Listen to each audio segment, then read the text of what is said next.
extend my warmest welcome to our international and national speakers and delegates who have traveled from abroad and across Pakistan to join this forum of knowledgeable, distinguished guests like you. Your expertise and experiences are invaluable contributions to our collective learning.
I extend my warmest welcome to our international and national speakers and delegates who have traveled from abroad and across Pakistan to join this forum of knowledgeable, distinguished guests like you.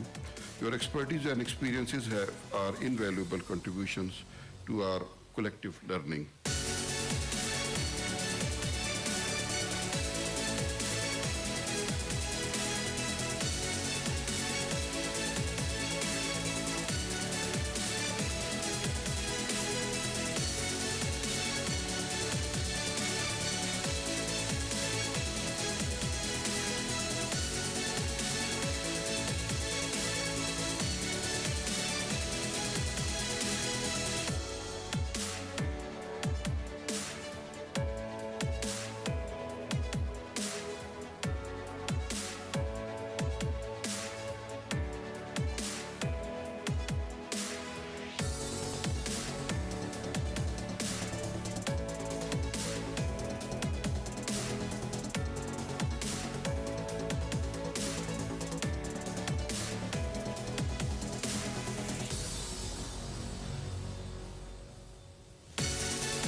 I extend my warmest welcome to our international and national speakers and delegates who have traveled from abroad and across Pakistan to join this forum of knowledgeable, distinguished guests like you. Your expertise and experiences are invaluable contributions to our collective learning.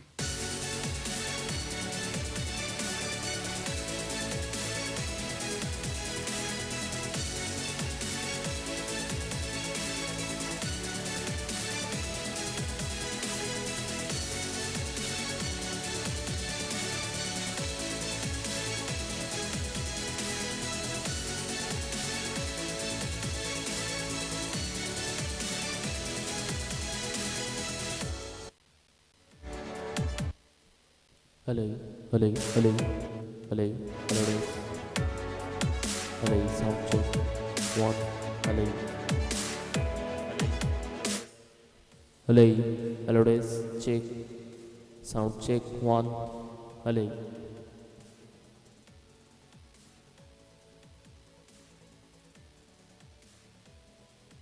hello, hello, sound check, one, hello, check, one, hello, check.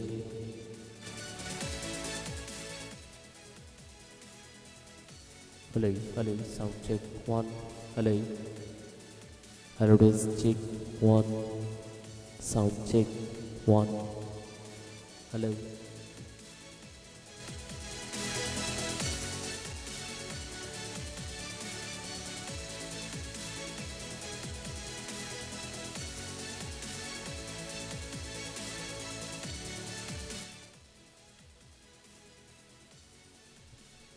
Hello, sound check.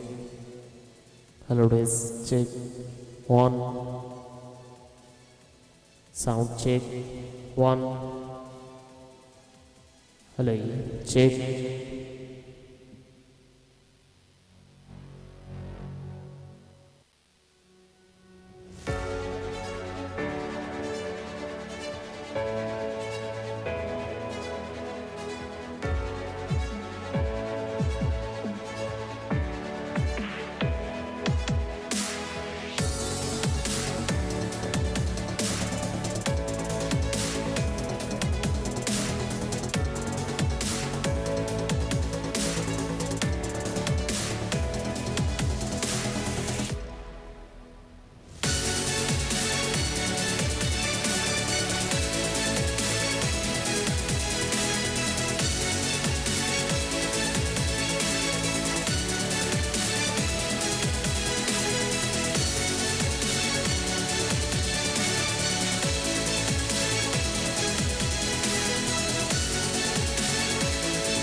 I extend my warm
أعوذ بالله من الشيطان الرجيم.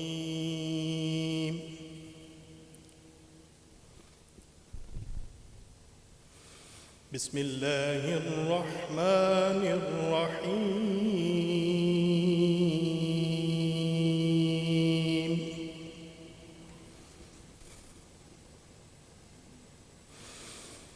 لو أنزلنا هذا القرآن على جبل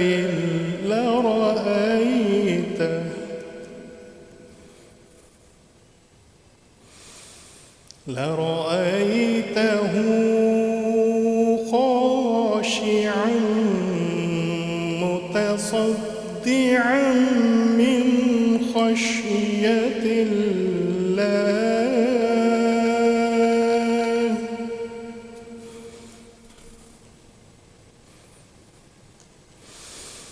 وتلك الأمثال نضربها للناس لعلهم يتفكرون.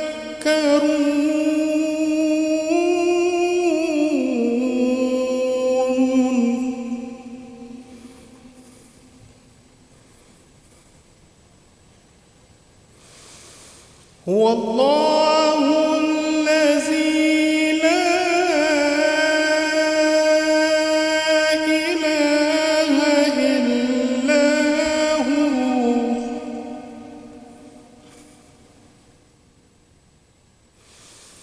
عالم الغيب والشهادة هو الرحمن الرحيم.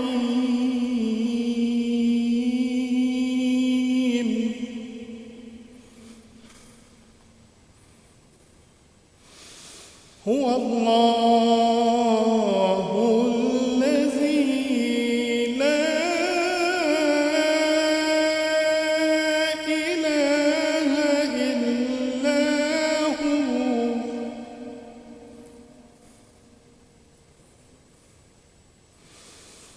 الملك القدوس السلام المؤمن المهيمن العزيز الجبار المتكبر.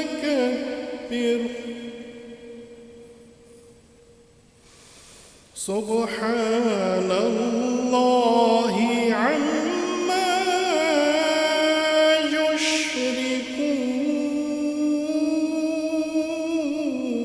يشركون. سبحان الله عما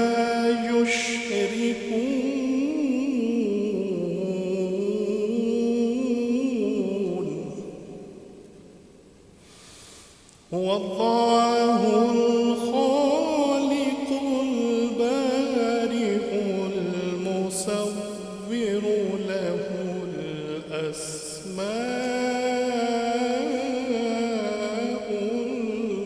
الحسنى.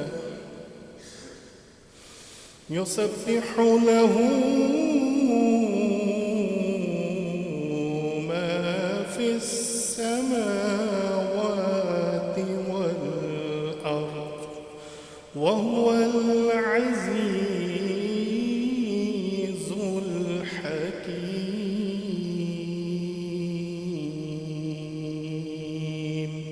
صدق الله العظيم.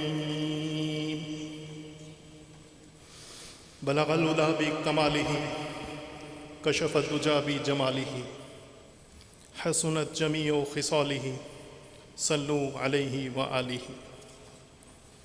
Ladies and gentlemen, please rise for the national anthem.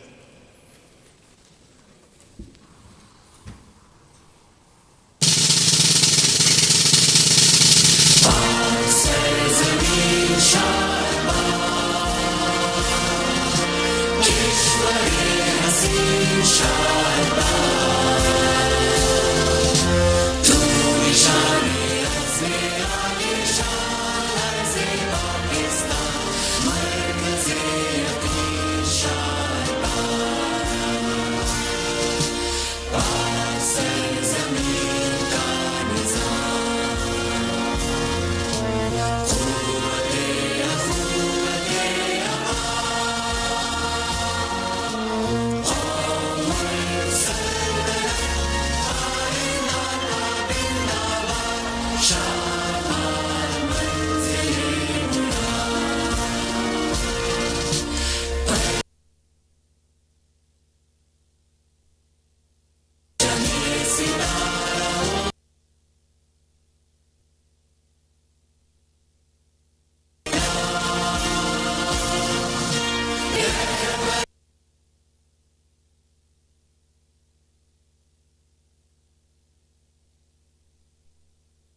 for the technical glitch. Honorable Chief Guest, Dr. Masood Iqbal, Member Science, Pakistan Atomic Energy Commission, distinguished guests, members of the society, ladies and gentlemen. On behalf of President and Executive Council of Pakistan Society of Nuclear Medicine, it is my great pleasure to welcome you to the 9th Annual Conference of Pakistan Society of Nuclear Medicine. This year, the title of conference is Nuclear Medicine, Expand the Boundaries, a theme that reflects our continuous effort to advance the frontiers of nuclear medicine. To begin, I invite Dr. Babar Imran, Tamgha Imtiaz, Director, Pinham Cancer Hospital and Conference Chair, to deliver the welcome note. Dr. Babar Imran.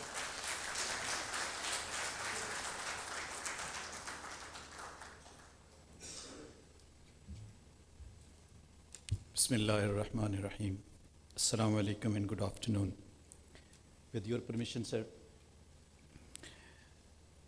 Distinguished guests, respected colleagues, esteemed speakers, and friends. I am deeply honored to welcome you today to the 9th Annual Conference of Nuclear Medicine, a pivotal gathering organized by Pakistan Society of Nuclear Medicine. We are privileged to host some of the brightest minds from both within Pakistan and abroad, uniting to advance our knowledge, foster essential collaborations, and push the frontiers of nuclear medicine. This year's conference is particularly significant as we reflect on substantial progress achieved in this specialty here in Pakistan while confronting the challenges of financial crisis and the concept of financial sustenance through self-generated resources, expanding access and enhancing theranostic capabilities. I would like to take a moment to express profound gratitude to those who have dedicated their careers to the advancement of nuclear medicine in Pakistan. Our special thanks go to Dr. Shazia Fatma, the President of PSNM and Director General NMO Division, PAC, Islamabad, Pakistan. And I'm also thankful to the entire organizing committee whose vision and diligent efforts have been instrumental in bringing this conference to fruition. Their unwavering dedication ensures that our community continues to stand at the cutting edge of healthcare innovation. Nuclear medicine facilities are being provided by provincial governments, armed forces, and the main stakeholder is, of course, Pakistan Atomic Energy Commission.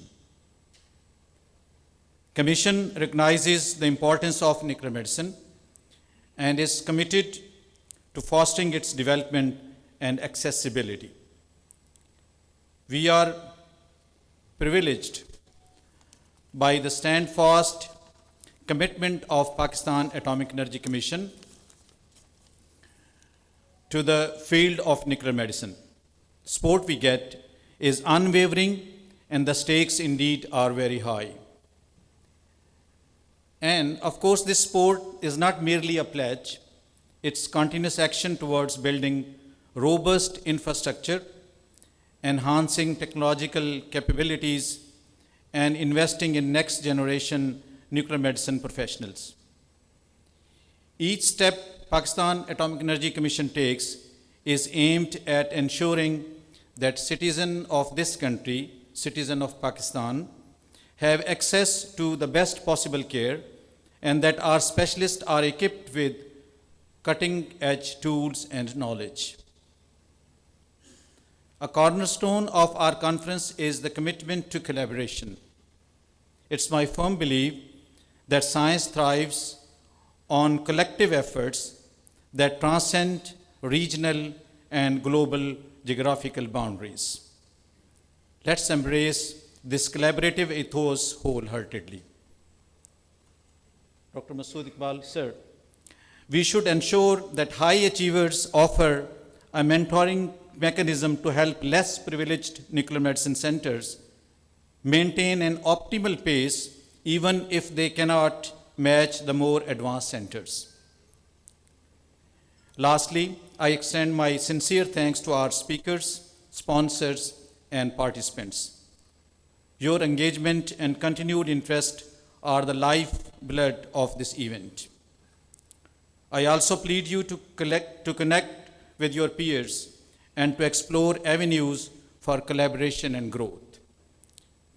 Together, let's aspire to leverage the full potential of nuclear medicine, paving the way for breakthroughs that extend far beyond our local context and reach communities globally. Thank you very much, and may this conference be a source of inspiration and a catalyst for continued excellence in our specialty. Thank you.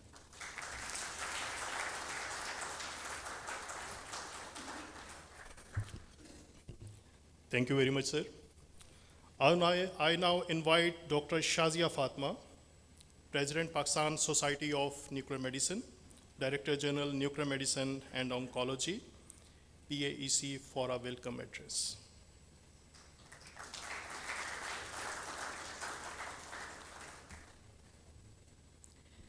Thank you, Dr. Inam. Honorable Member Science, Dr. Masood Iqbal, Pakistan Atomic Energy Commission, ladies and gentlemen, invited speakers, esteemed colleagues, distinguished guests, and fellow contributors to the field of nuclear medicine. I welcome you all to the 9th Pakistan Society of Nuclear Medicine annual meeting. Hope that you will enjoy what this meeting and Faisalabad has to offer.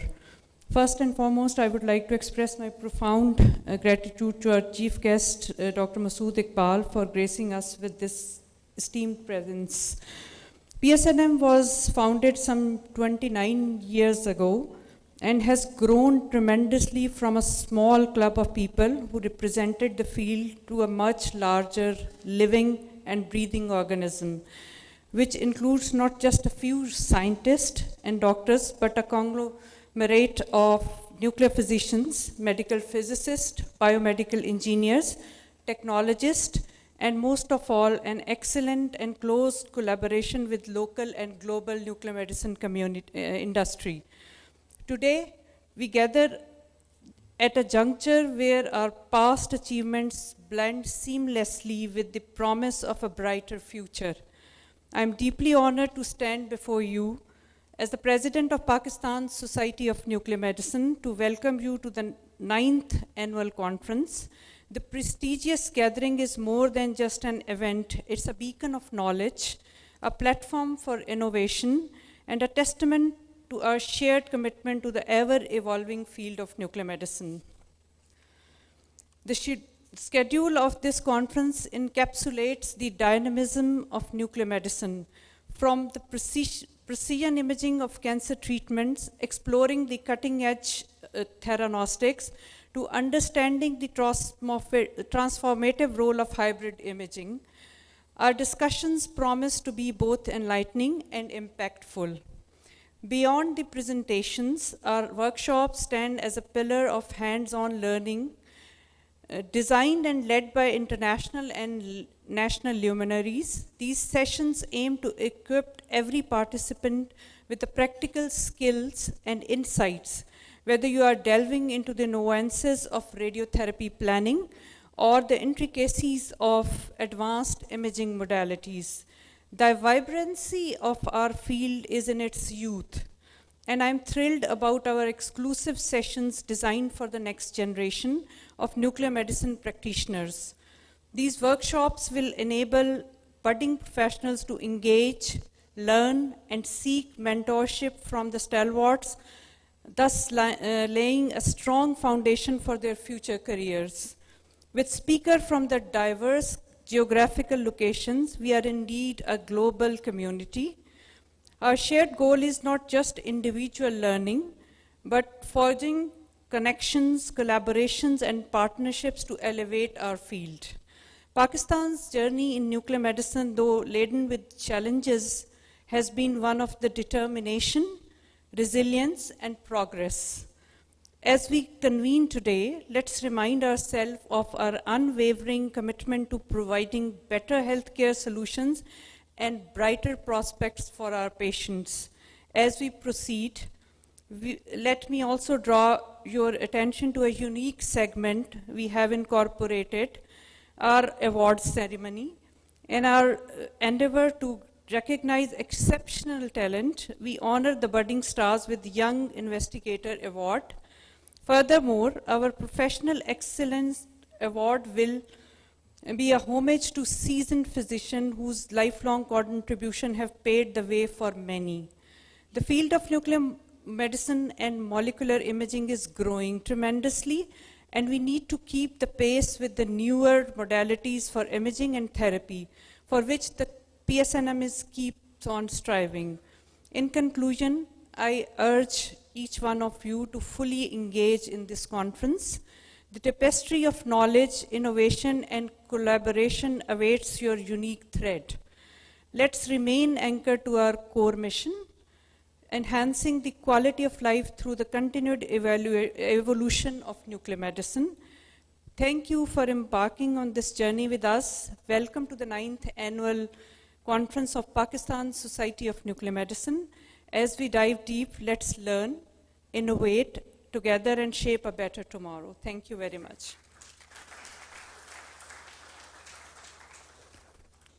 Thank you very much, ma'am. It's indeed an honor to have Dr. Masood Iqbal, Member Science, Pakistan Atomic Energy Commission, with us as a chief guest today. I invite Honorable Chief Guest to share his views and thoughts with nuclear medicine community.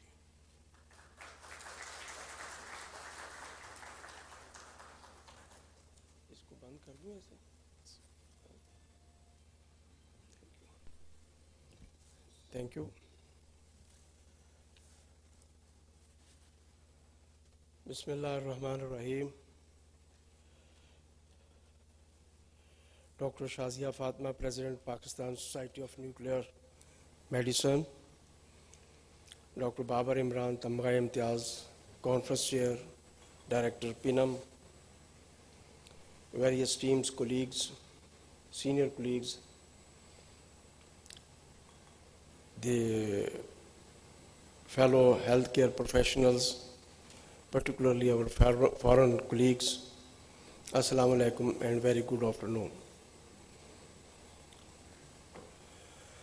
I am pleased and honored to join the 9th Annual Conference of the Pakistan Society of Nuclear Medicine. I extend my warmest welcome to our international and national speakers, delegates who have traveled from abroad and across Pakistan to join this forum of knowledge, exchange, and collaboration. Your expertise and experiences are invaluable contributions to our collective learning. The conference theme, Nuclear Medicine, Expand and Boundaries, very good, truly reflects the dynamic and forward-thinking nature of the discipline. Nuclear medicine is at the forefront of medical innovation, and its role in diagnostics and therapy is expanding every day. With advancement in imaging technologies, radiopharmaceuticals, and theranostics, this field is playing an increasingly critical role in the detection and treatment of complex diseases, including cancer and cardiovascular disorder. I am profoundly impressed by the commitment and dedication of the Executive Council of Pakistan Society of Nuclear Medicine in organizing this comprehensive scientific program, which not only includes an impressive lineup of national and international speakers, but also offer pre-conference workshops are essentials. Workshops in areas like general nuclear medicine and radiopharmacy. These workshops are essential in developing the next generation of nuclear medicine professionals and ensuring that they have access to the latest advancement and technologies. The Leadership Symposium that will discuss the future direction of nuclear medicine is a timely and important initiative. Leadership plays a pivotal role in the shaping the future of any discipline, and it is heartening to see that PSNM is committed to fostering leadership that will ensure the continued growth and innovative of nuclear medicine in Pakistan. Today, nuclear medicine is a key area of focus for Pakistan Atomic Energy Commission as we are recognize its potential in improving the quality of healthcare in Pakistan. PIC's commitment to advancing nuclear medicine is evident in the fact that we operate numerous hospitals across Pakistan, providing nuclear medicine services to thousands of the patients. These services are not just limited to diagnostics. Our hospitals are equipped with state-of-the-art technology for therapeutic procedures, particularly for cancer treatment. And Dr. Babar Imran has very widely and very openly said about the facilities and the provided for the patients of Pakistan. I would also like to acknowledge and congratulate the esteemed professionals who will receiving the Professional Excellence Awards, Major General Retired Amin Wakar, Hilal Imtiaz, Military, Dr. Khalid Nawaz, and Dr. Javed Irfanullah. Their contributions to nuclear medicine have set high standard for all of us, and their recognition is well deserved, sir. Equally, I am excited about the announcement of the Young Investigator Awards as President PSNM just announced, which will recognize the outstanding achievement of our rising talent. Encouraging and nurturing young investigator is critical for the sustainability and advancement of nuclear medicine in Pakistan. The industry exhibition is another highlight of this event. It will showcase cutting-edge technology that is driving the future of nuclear medicine. I am encourage all of you to engage with our industry partners, explore the innovations on display, and consider how these technologies can be implanted to enhance patient care in our institutions. Ladies and gentlemen, the future of nuclear medicine in Pakistan is filled with promise, and we are resolute in our dedication to realizing medical advancement. Together we will continue to raise the bar in healthcare, contributing to the well-being of our nation and beyond. Thank you for your attention and unwavering dedication to this noble cause. This was very articulate, written in a very good format by Dr. Shazia Fatima, and I have read in front of you. With your permission, please, I would like to a little bit in our national language, if you allow, please. मैं आप लोगों का बहुत शुक्रगुजार हूँ, आप लोग यहाँ पर आए और कुछ मेरा सुना। ये बड़ी तरतीब से लिखा हुआ वो थी कहानी जो मैंने आपके सामने पेश कर दी। कुछ मैंने कहा हम अपनी बातें भी कर लेते हैं। मैं ये सोचता हूँ कि हम क्यों यहाँ आ जाएं, क्यों इकट्ठे हुए।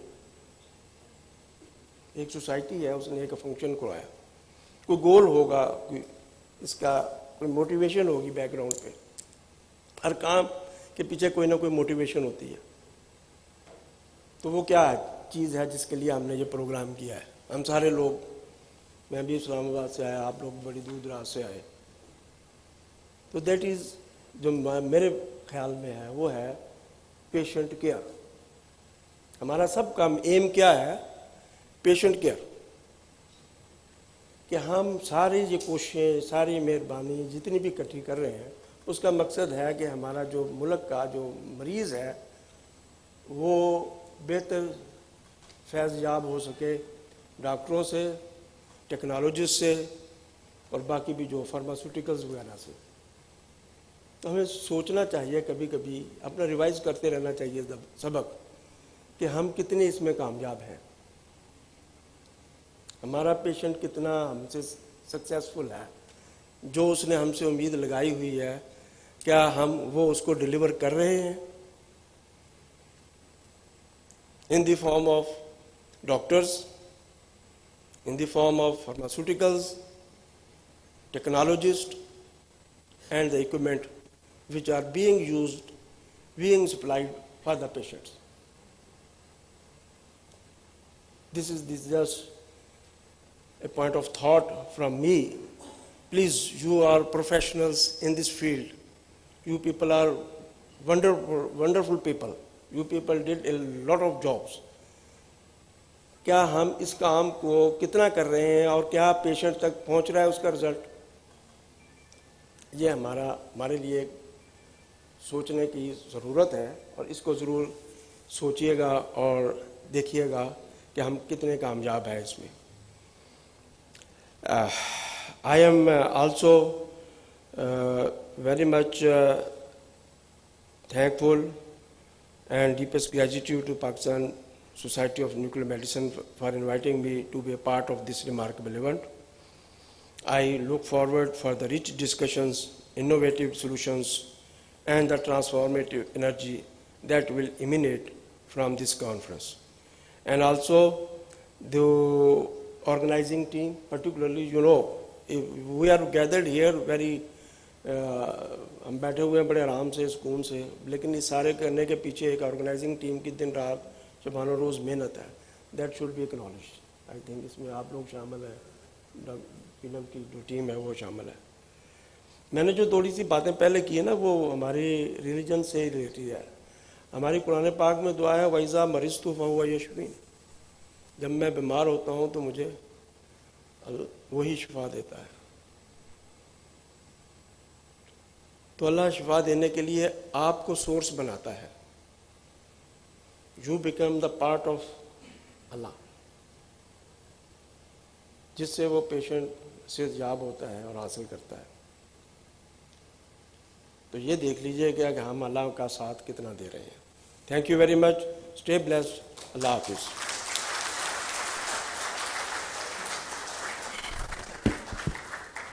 Thank you very much, sir.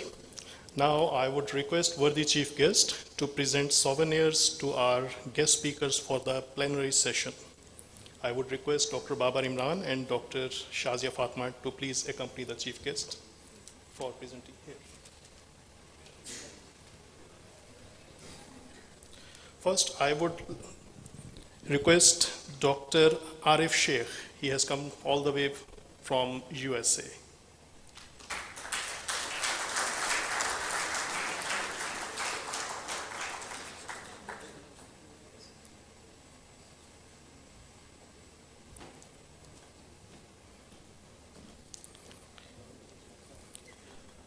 Professor Frangos Savas.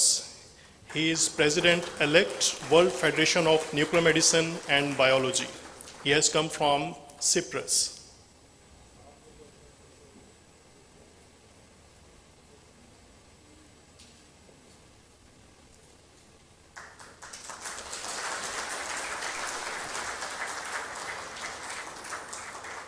In the end, I would request Professor Kyun Wook Kang. He is the President, Korean Society of Nuclear Medicine and Chair, ARCCN.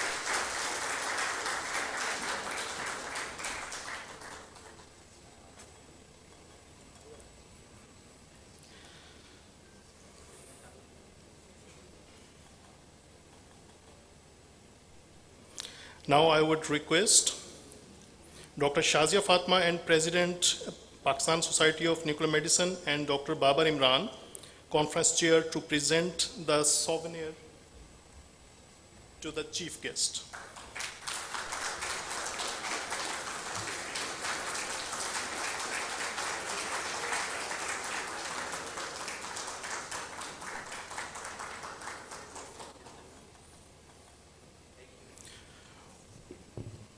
With this, we come to the end of today's inaugural session.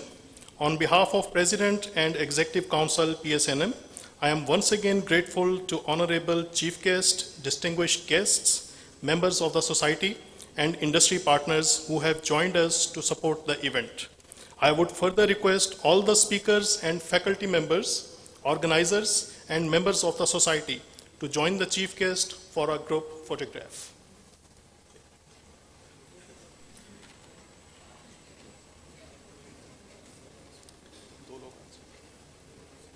All the speakers, faculty members, and members of the Society.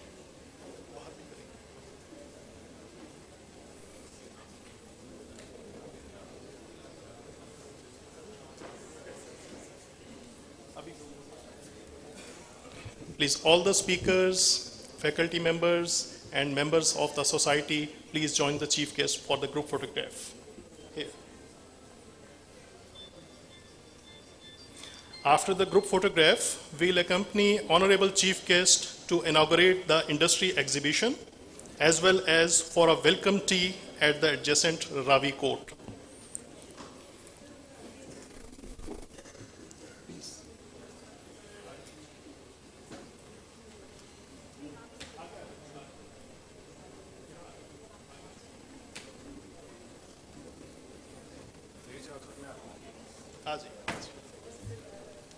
Please join for the photograph.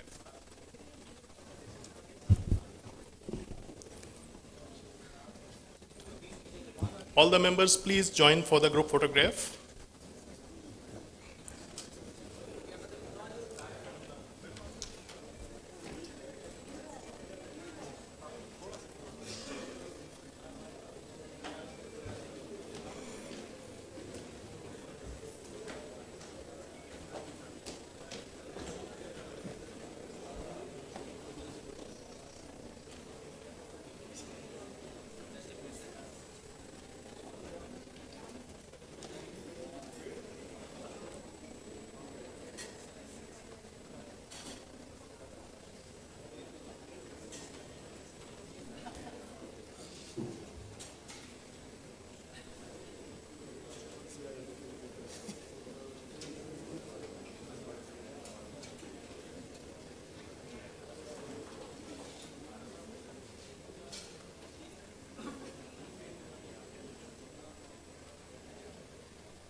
Please proceed to the Ravi Court for inauguration of exhibition and for a welcome tea. After the inauguration and tea, we'll be back here quickly in this hall to start our plenary session at 4 p.m. sharp. Thank you very much, everybody.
Rahim.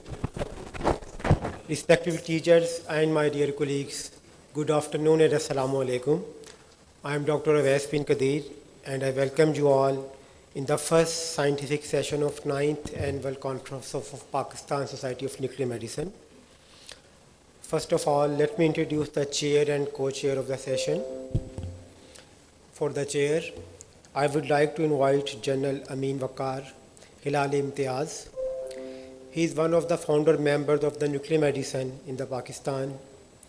He has been HOD Nuclear Medicine AFIP, Commandant AFIP, also Advisor Medical Department and Research at GHQ. He is currently working as Director Nuclear Medicine in Cancer Care Hospital, Lahore. So please welcome General Amin Waqar.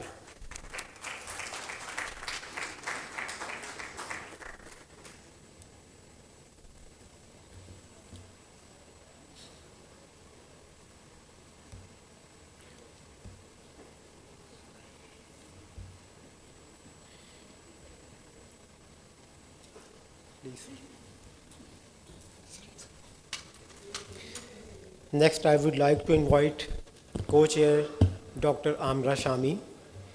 She has been working as DCMO Director in Mole Cancer Hospital, Lahore since July 2023. She has vast experience of almost 31 years serving PAEC. She has completed several IE projects as principal investigator, and she is the founder of 3D brachyradiotherapy at Inmol. Please welcome Dr. Amra Shami.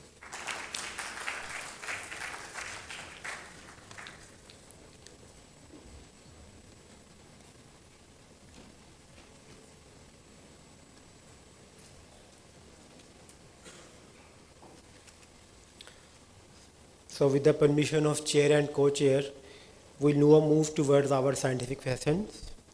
Our first speaker of the session is Dr. Professor Arif Sheikh, who has come all the way from America.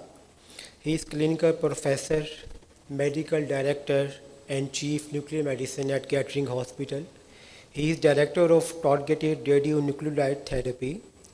He has also led multidisciplinary thyroid and endocrine tumor board and developed targeted radionuclide therapy clinic. He has extensive teaching experience of trainees in major specialties, including nuclear medicine, radiology, cardiology, radiation oncology, and general internal medicine. I request Professor Dr. Arif Sheikh to please come on the stage and present with his talk.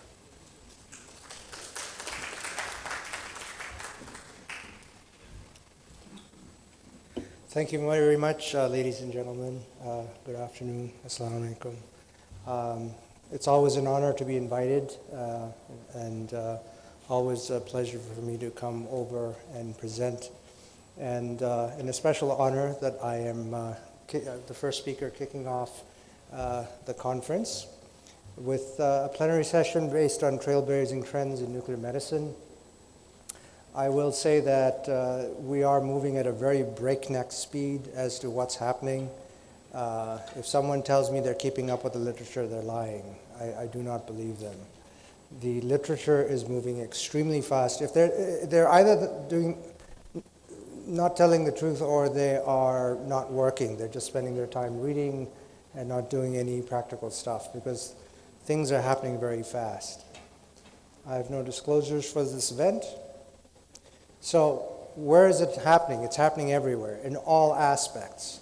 Oncology, cardiology, neurology.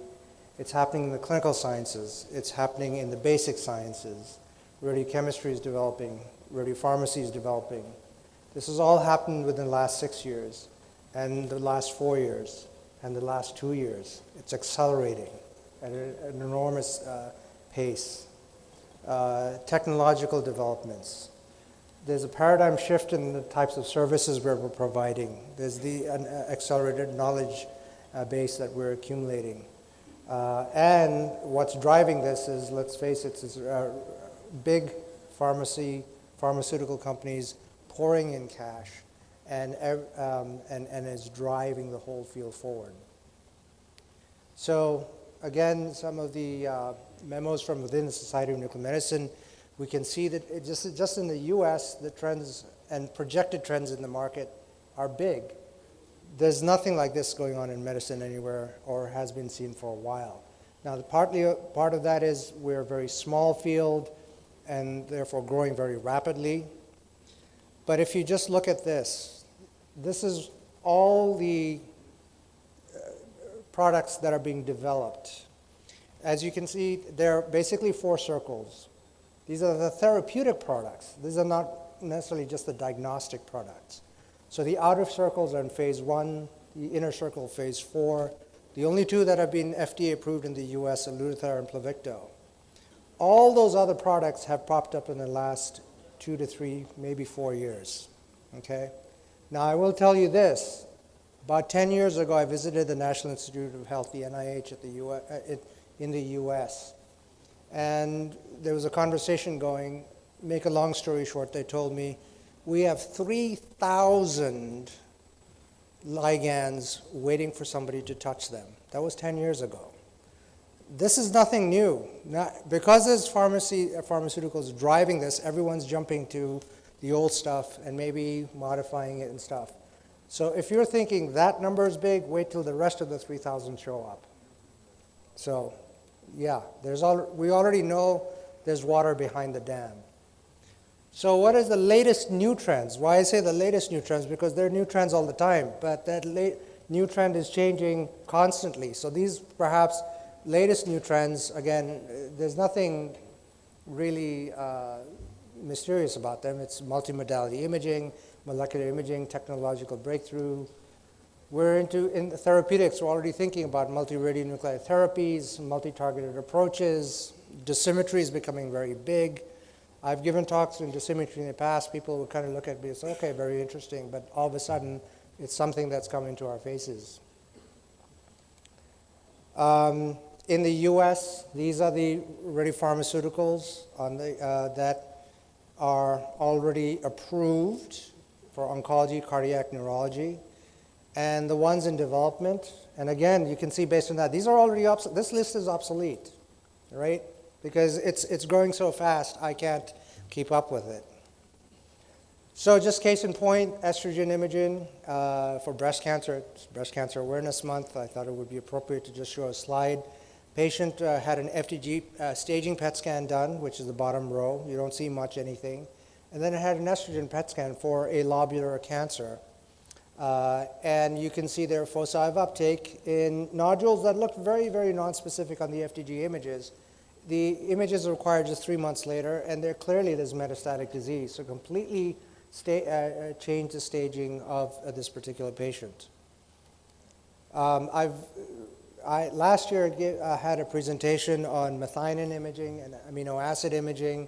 And again, here's a patient who had FDG, the amino acids at the bottom, the FDGs at the top. We can see the tumor has different expression of metabolic tracers. And yet, by the same token, another patient may have methionine and FDG uptake. These different expressions mean different things. And we know that to some extent, but what they mean for each type of tumors and when and why is becoming much more relevant. This is a patient who had an astrocytoma and had a recurrence of an astrocytoma that was picked up on the left scan on a PSMA PET scan, okay? So we have to be aware of these things as we're reading these scans. That was resected. It was evaluated with a methionine image in the middle. And you might be able to tell that there's a little bit of a dark sort of foci at the edge of a resection cavity on the methionine images, which are not there on the FDG images, which are sites of recurrence. So again, we have to understand what all the receptors are and which tracers are going to show up in what pathologies.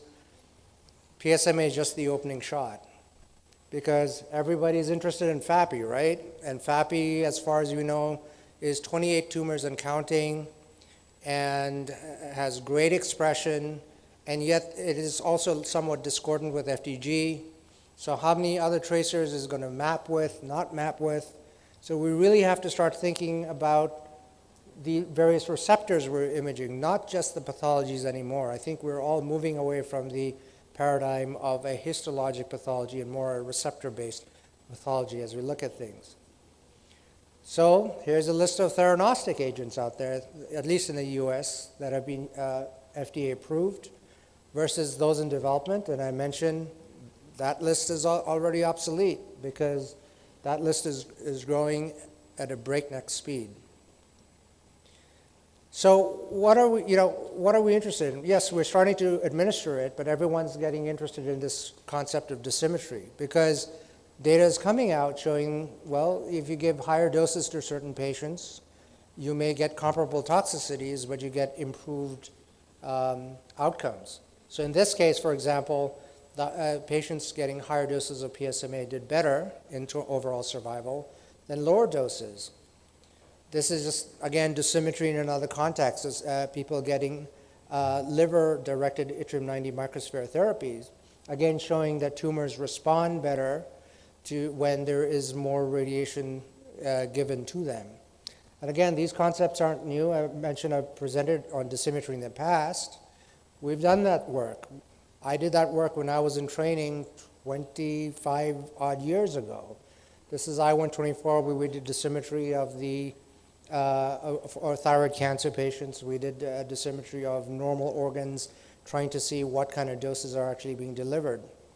So we have the techniques to measure the doses, but is that all? Well, there's a couple of some literature out there. I had an abstract which was presented on the left side, and another paper who independently published their data on the right side. Both showed that whereas there was a lot of variation in the amount of dose given, and if you compare gigabecquerels versus gray, there's still a lot of dispersion, but there seems to be a trend on a univariate analysis where gray is a better predictor of toxicities than gigabecquerel. That would make sense, right? It would make total sense. But we've gone and looked back at data. This data is unpublished, I'm going to show you. And we did a multivariate analysis. We looked at gigabecquerels, meters squared, creatinine value, age, sex, that kind of stuff. Came and looked at a simple linear model. On a simple linear model, actually, the gigabecquerels do better than the gray in terms of predicting toxicities. And this is the thyroid cancer population. So what does that mean? That means our models aren't quite right. There's still some more understanding that we have to do. Everything I'm presenting could be a talk by itself, so I don't want to get into the nitty-gritty details of why this may be the case. But we know this is the case because even the models of the physics models that we're putting together and various experts have put together show that you can take the same data and come out with different predictions, whether it's an absorbed dose model or biologically effective model, equidose 2, that kind of stuff. So we still have to pin down what are the physics of this. We still don't have a good, solid understanding about that. Okay, so stepping away from that for a little bit, what about the targeting of the tumor itself? Well, right now everything is good. We're just giving PRRT. We give a little bit of amino acids as a protector of the kidney, but we're not targeting the tumor any differently. We've known about multi-step targeting for well over 2 decades now, where we may give an antibody attached to something like streptavidin.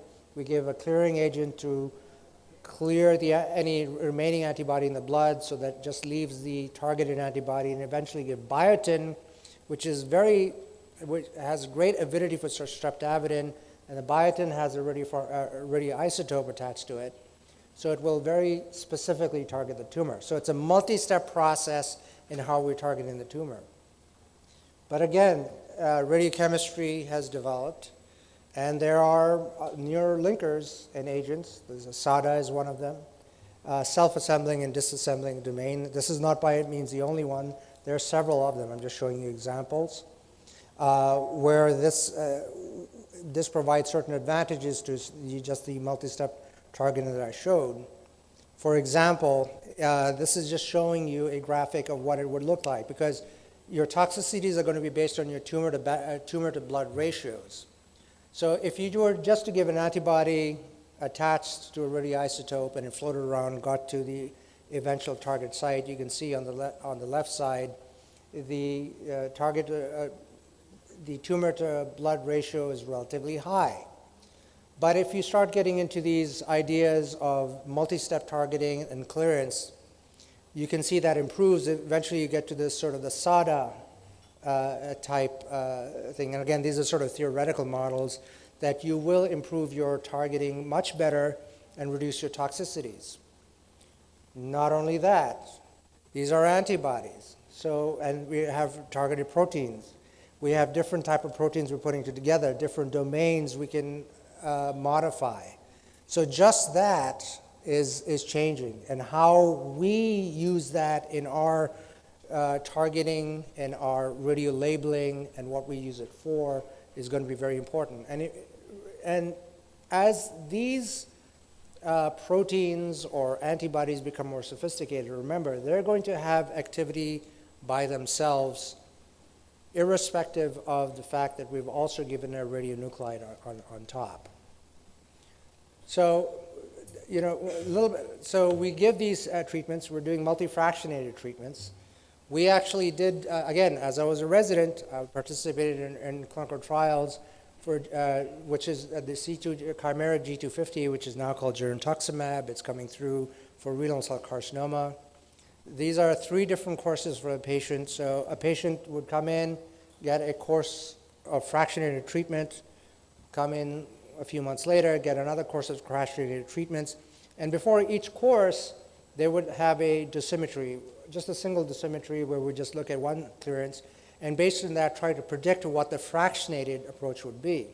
But again, since this was an antibody, you can see after fractionation that at some point, especially as you go through the 3rd course, the dotted lines show you how much the actual dose is straying from the predicted dose, which is the solid line. So again, you know, we are not quite able to do dosimetry, or we kind of getting into the ballpark, but really understanding how to get those exact numbers is even a bigger challenge than just the physics.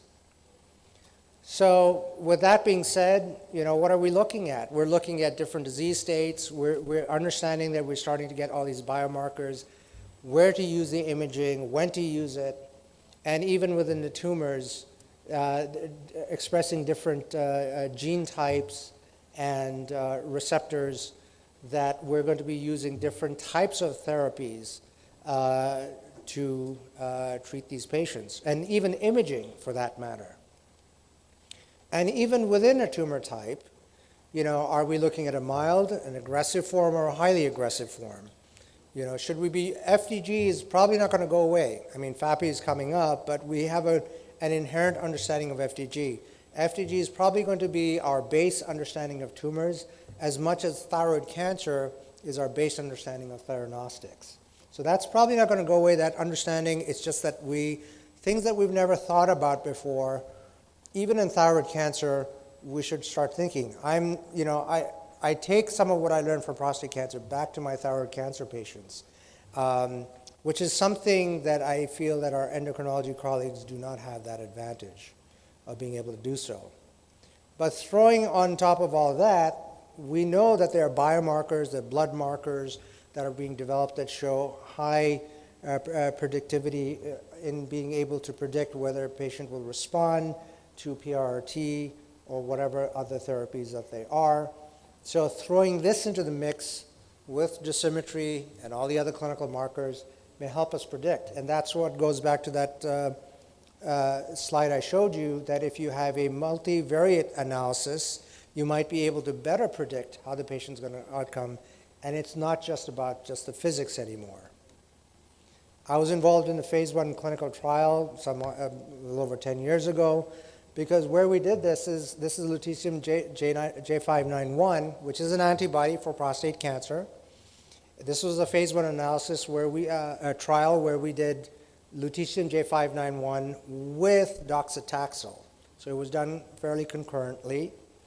And this is probably going to be the wave of the future, that we're probably going to start combining therapies as we go along. J591, by the way, is now also making its way through phase 3 trials. It's going to be an antibody. You know, Pluvicto is given 6 treatments ideally, but J591 may have a little bit of a different profile, yet to be seen. And we're starting to combine them with other traditional therapies, such as radium, giving radium to some of these patients along with lutetium, not concurrently, maybe sequentially. I've done that with a couple of patients. I've been impressed. It's interesting. All of a sudden, I feel I have tools to offer the clinicians where everything else seems to have failed. The patient thing seems to have worked. So again, we're looking at the safety and efficacy of this stuff. So not are we only looking at that, we're looking at a combination of therapies. We have to understand what the medical oncologists are doing, what their data shows, and how our data compares, and how are we going to combine our thoughts and modalities in treating the patients. So again, the future is wide open in regards to that. Will dosimetry be sufficient? As I said, you know, we probably need more data just than dose delivery. And how exact do we need to get? Is it that important to get an exact number? You know, and is it practical to get that exact number? That's an issue. Well, because, you know, the whole thing is that the radiation that you're giving, you may not need to give the killing dose. You may just need to give it enough so that it is perturbed and then it responds to chemotherapy or immunotherapy better. You may start causing abscopal effects, you know, as a result of that. So it may be a combination approach. We may not need to know the dosimetry exactly. Just kind of get an idea of where it's going. Maybe get to understand toxicity better if we get the better models to predict that. And that's just oncology. What about neurology and cardiology? Big developments going forward. As quantification is picking up in cardiology, radiopharmaceuticals are coming, neuropathologies that we're starting to get into. Start thinking about things that we never thought of that we could before.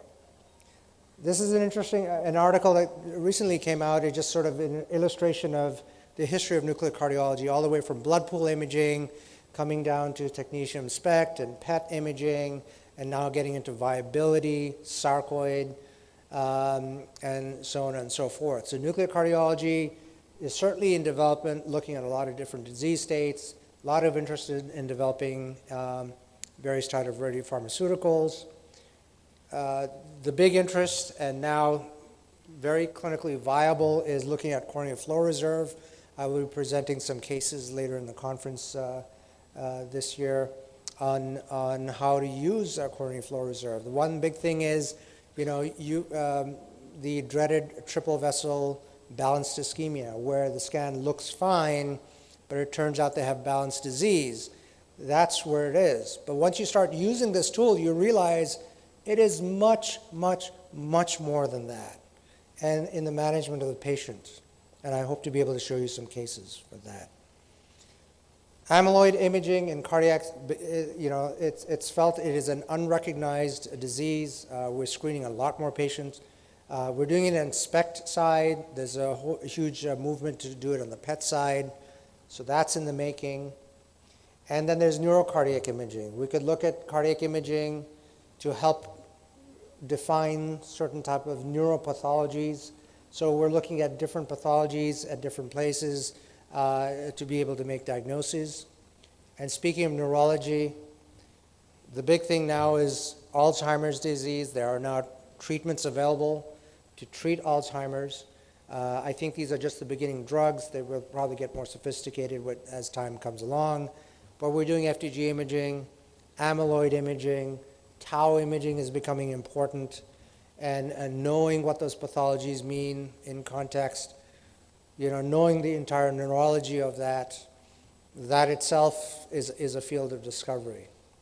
And there are neurotracers, again, that look at both tau and amyloid together. And now we can look at not only dementias, but things like chronic traumatic encephalopathies, something else I'll be presenting on a little bit later this conference. And then things get even more interesting. If you look at the bench literature research, There's already therapeutic concepts of targeting beta amyloid plaques for Alzheimer's disease with radionuclides and breaking them up with that. So this is going to be very interesting if it develops. Personally, I'm like, I want to definitely see more data, because part of the issue is if you unleash alphas all over the brain, you have neuroinflammation, that's not a good thing. But let's see where this goes. Or the treatment of infectious diseases. We're starting to develop superbugs to our antibiotics. We're losing that war. We're going to lose that war if we keep going to where we are. And this may be a way to at least bypass some of that. So again, theranostics in the area of antibiotics and infectious diseases could be an area that we would see development further on.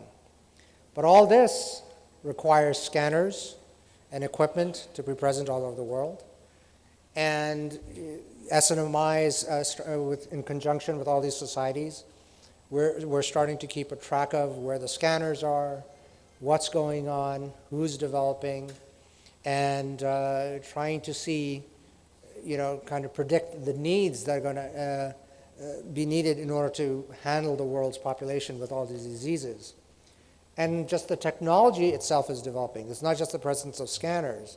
Now we have full-body PET CTs, we have digital SPECT CTs, PET MRs, so on and so forth. Okay, so, and these newer technologies are already showing us that we can start doing things with this stuff that, again, we had not thought about doing before, or we can do better and can make it part of our clinical practice. So whereas a full body PET scan at this point is considered very academic, it's quite possible in the next 10, 15 years it's going to be adopted, or maybe even earlier than that, by less academic environments. Because not only are we going to have PET scanners, but we're beginning to look at things like something called prompt gammas that can happen with PET, and look at not positron imaging, but positronium imaging. So there's already work in Poland with regards to that, and this is in terms of looking at glioblastomas. So this should, so again, more technology and more understanding of what a positronium is. I won't go into what a positronium is right now. Again, we can go into that a lot more at some other time. So what are we looking at? Here's not one patient, but these are different patients. But these are all different agents that can look at prostate cancer. Okay, so here I'm just showing you 6 different tracers that could look at prostate cancer from different aspects. Some of them can be used therapeutically, some of them are just purely diagnostic. And each of us tells us something a little bit different.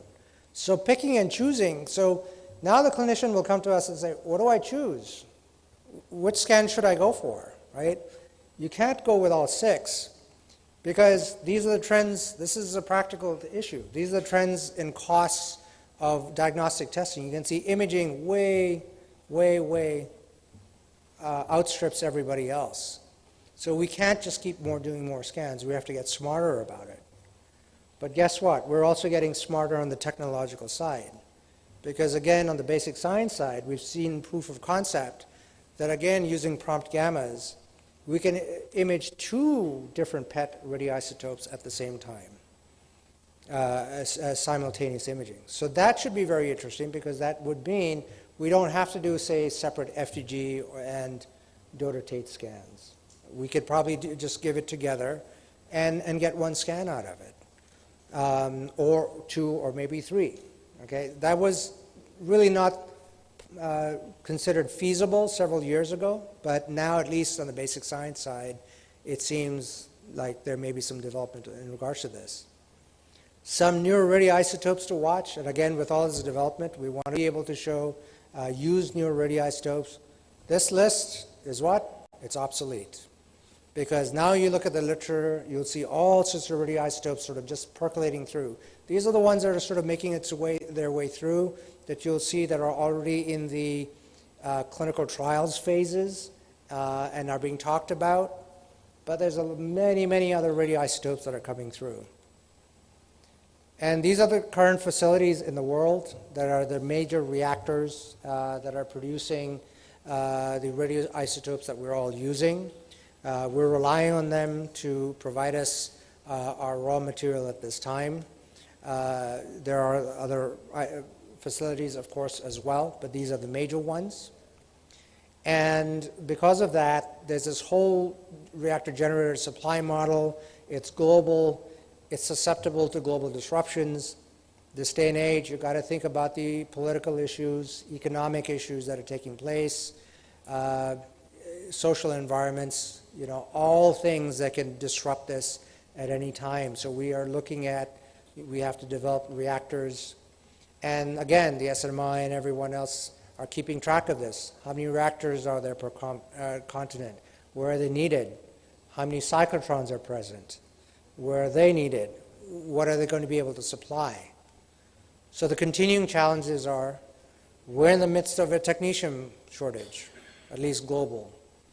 When I left home, that's what they said, and what I fortunately got an email saying, well, we might just skirt it a bit because we happen to have gotten a generator that was a little bit more generous than we had anticipated. So we might write it out a bit, but it's there. But I used to remember technetium shortages way back when I was training 25 years ago. So this is something that we have to overcome in order to provide the patient services, the consistency in patient services. But again, the issue is we can produce lead, but does lead have to go to everybody? Are we going? If there's a lead-based isotope and an actinium-based isotope, maybe we might be able to do a very similar job. So we may not have to ship lead across the world just because a certain vector carries lead, and that vector could be carrying actinium. But I do know this, that again, what's going to drive a lot of this is actually private market entrepreneurial forces. There's a small company called Ionetics that have made a small ammonia cyclotron that have jumped in and are privately starting to produce actinium for clinical trials and things like that. And there are a lot of these other little companies that are jumping in with reactors and cyclotrons to be able to make all the different isotopes that are being asked for. So what about global distribution? Again, is this going to become a regular service like in all hospitals, like most major hospitals or even moderate-sized hospitals have a chemotherapy unit? So should we be having a theranostic unit everywhere? Is it going to be in their rural hospitals? Something to think about. We are seeing in the U.S. certainly and other places around the world the rise of private practices offering theranostic services. And is this going to widen the economic divide between the advantaged and the disadvantaged countries? And even within a country, is it going to split social levels as a result of that?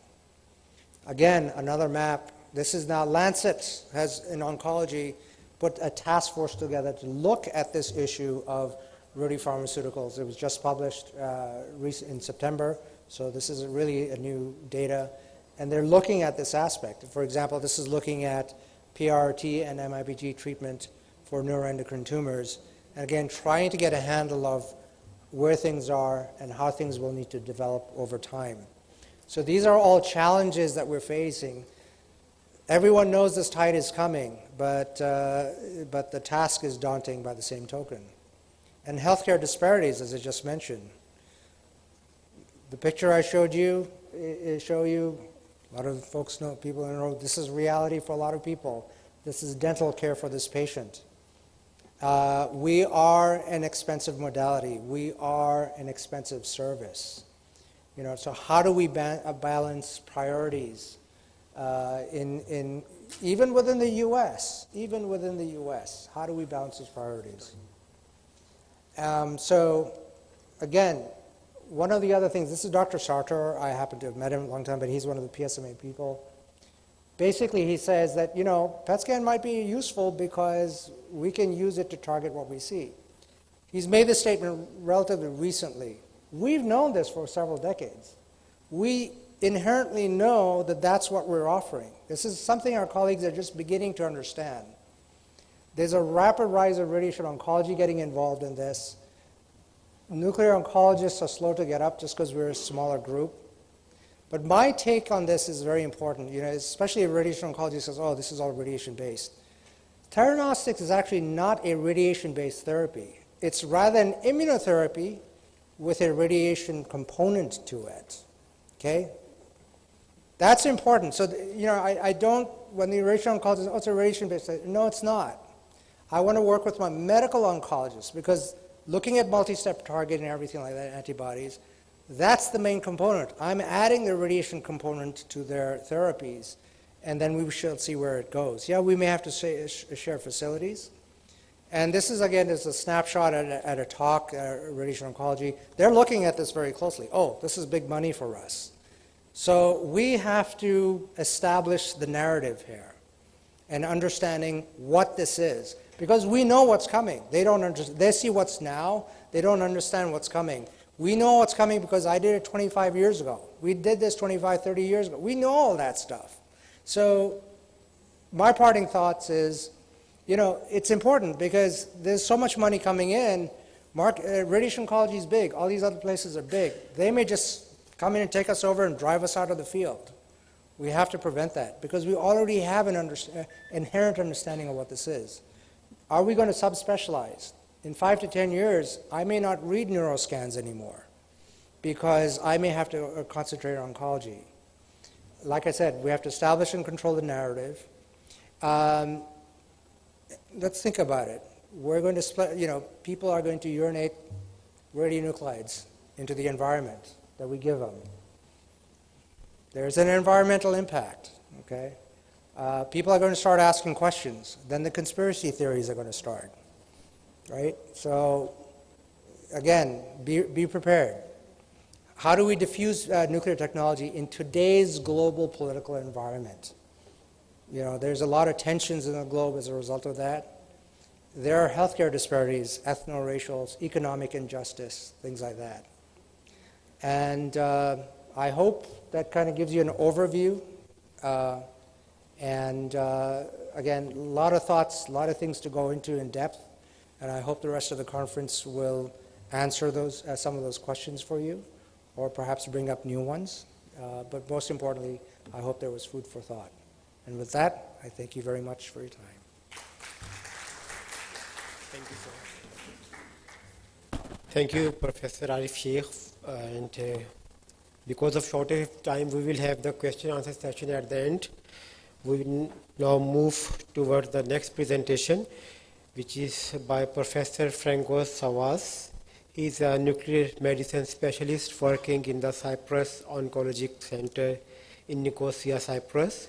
He is fellow of the European Board of Nuclear Medicine and member of the Fellowship Examination Committee. He is secretary of the European Association of Nuclear Medicine, currently working as president-elect World Federation of Nuclear Medicine.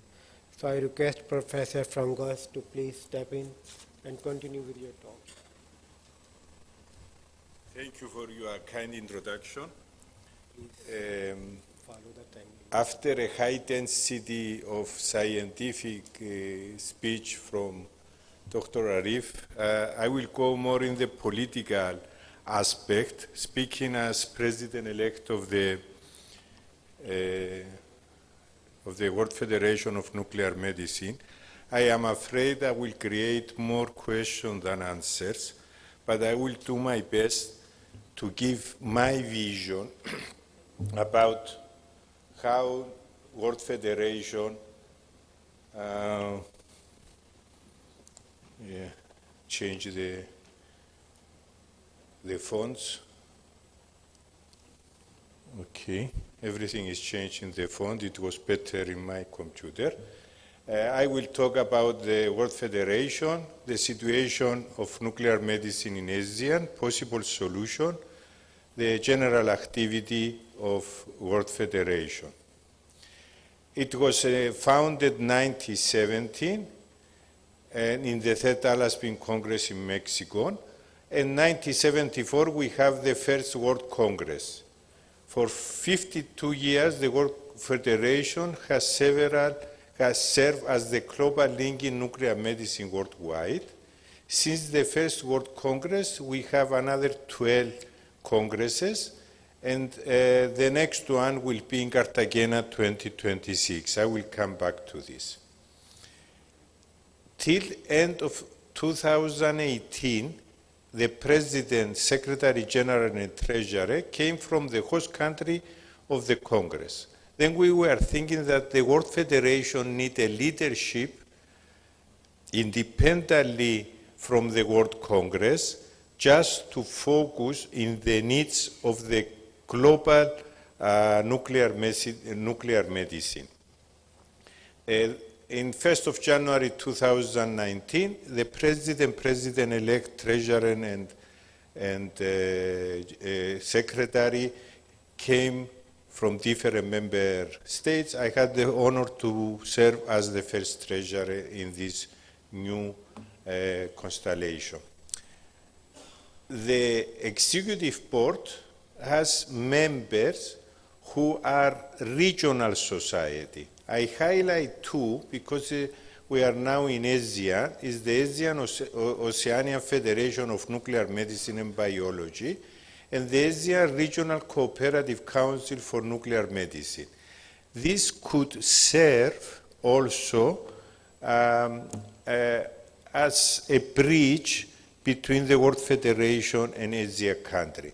We have also very important cooperation with the International Atomic Energy Agency, and we are the only representative of nuclear medicine in the World Health Organization as non-state actor. I will explain later what that means. This is the current leadership, and from 1st of January 2025, we have new leadership. The President-elect, who is me, will be the next President. And Copenhagen is last week elected as President-elect.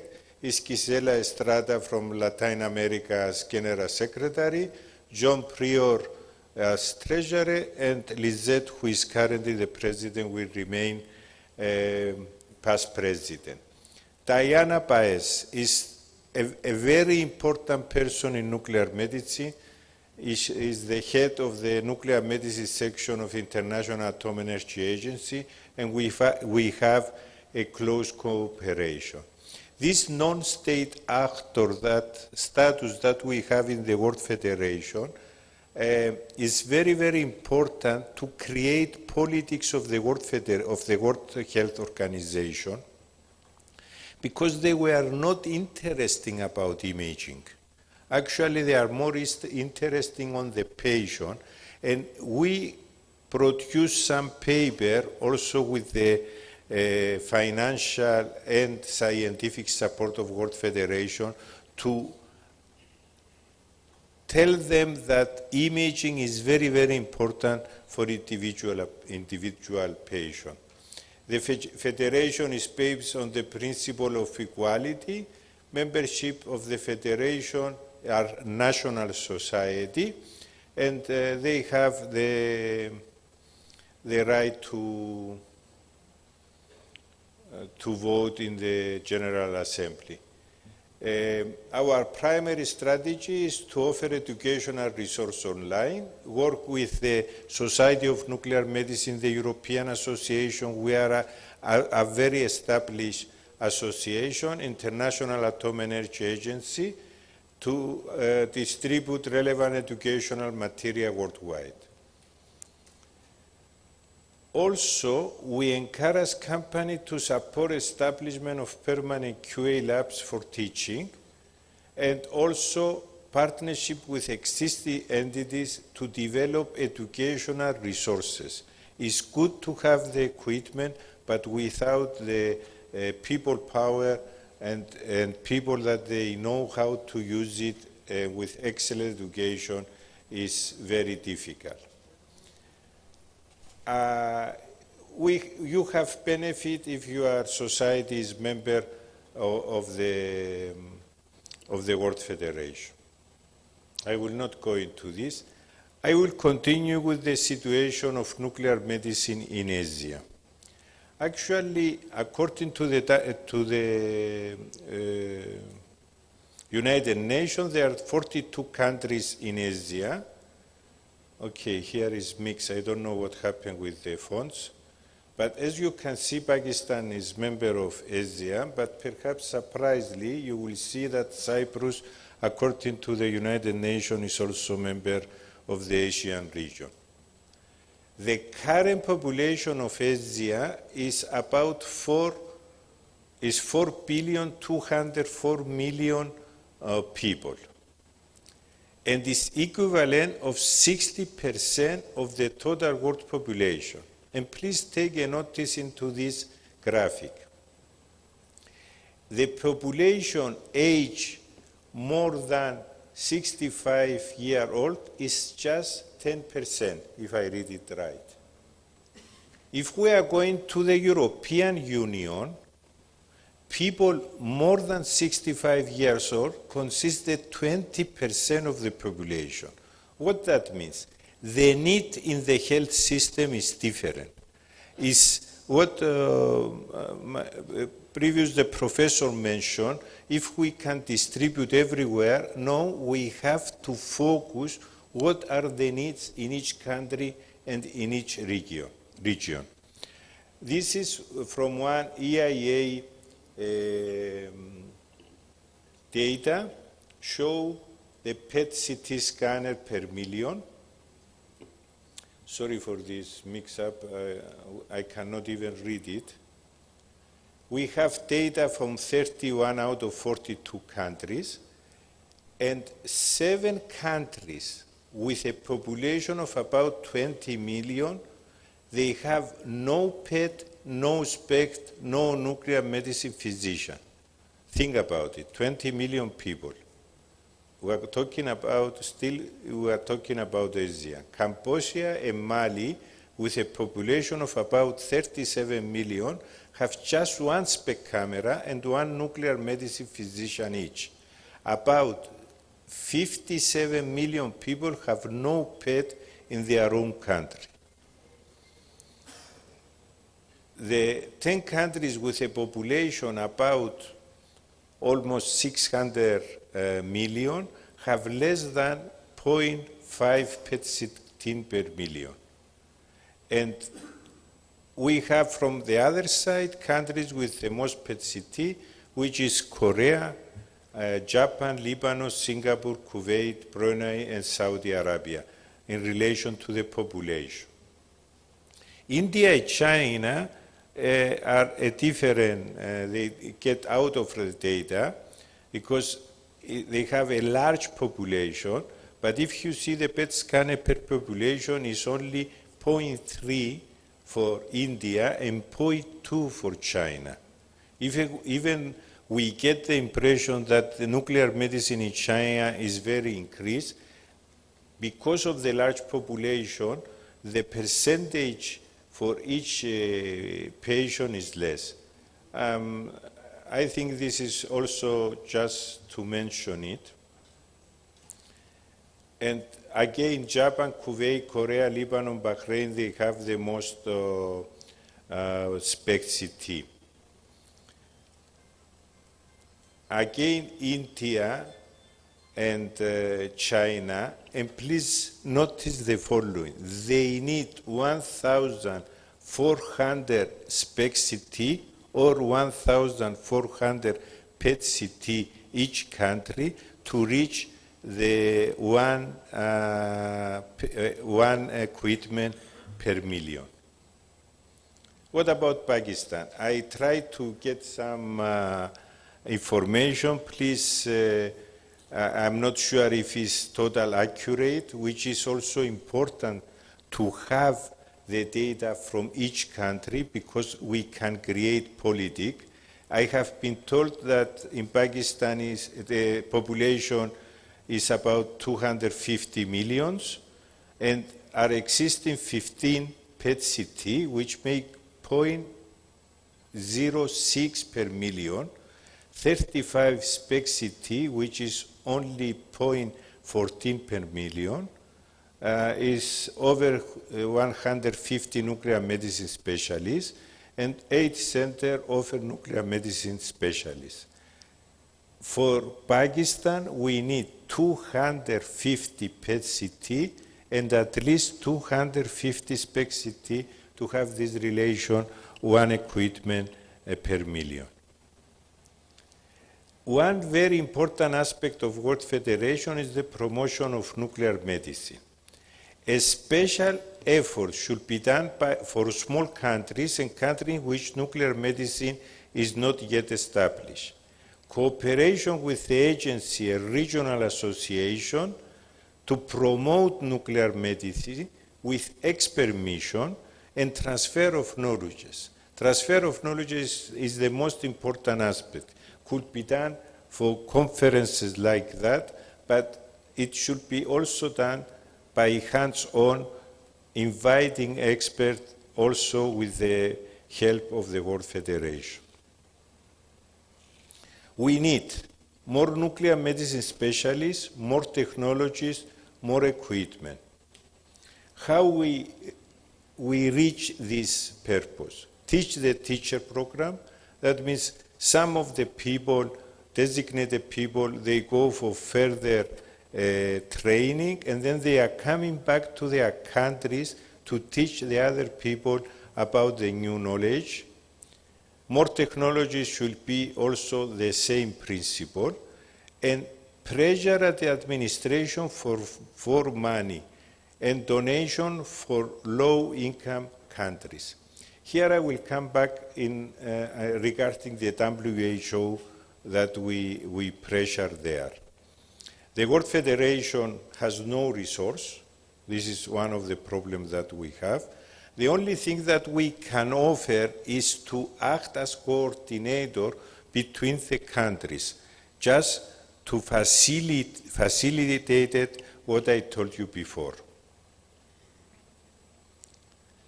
3 out of 8 regional federations are coming from Asia. I will count also the Australian and New Zealand Society of Nuclear Medicine. I think we need to cooperate with this regional society just to enhance the presence of nuclear medicine. For example, countries like Japan, Korea, Singapore, China, India, Saudi Arabia, Australia have the knowledge to transfer to others. Also, the International Atomic Energy Agency can be used for finance educational trips, equipment per se, and teach the teacher program. I have a few minutes? Yes. Just to mention our current activity, we have cooperation with ENM and SNMMI, International Atomic Agency, to establish a reference library, provide translation of existing material with collaboration between this society, and I think it's also important that member society like the Pakistan Society help us in this translation. Okay, ChatGPT and AI can do it, but I think they produce something that nobody understands. That's why we need experts for this translation. Lancet Oncology. It was mentioned in the previous talk, and World Federation is active participate in the financing of this project, and we produce 3 or 4 papers that you can find also in our website. This is the new Lancet Oncology Commission on Radiotherapy and Theragnostic. What is the reason to do this, and what is the benefit of nuclear medicine? This can be shown to the authorities. This can be make politics in each country, because it's based and is also proven that there is a need of new equipment and new specialists. And here is what I mentioned before about the World Health Organization.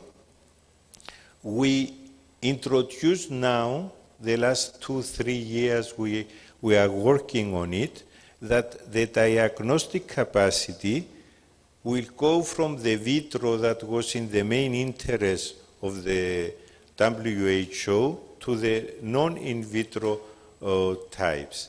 We make step by step, but it's not easy. Think about it that the World Health Organization consists from 172 countries, if I am correct, and it should be approved each new movement from the General Assembly.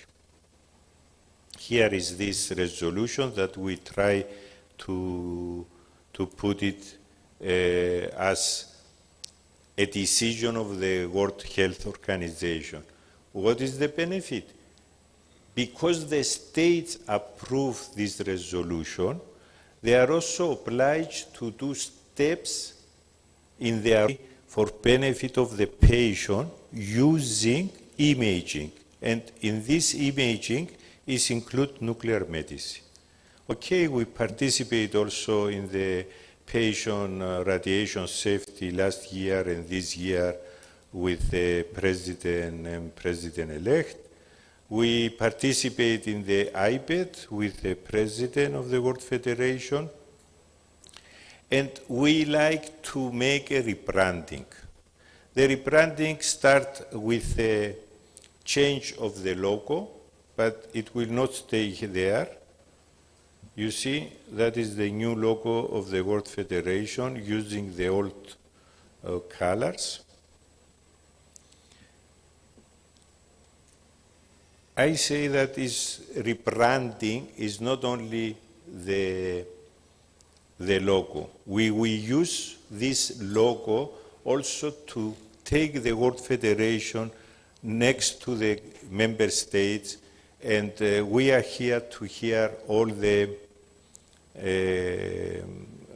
proposals that you have. We have the journal of WFNMB and member countries. Perhaps you got the invitation from COPI. I think it's very important that your society also contribute to this.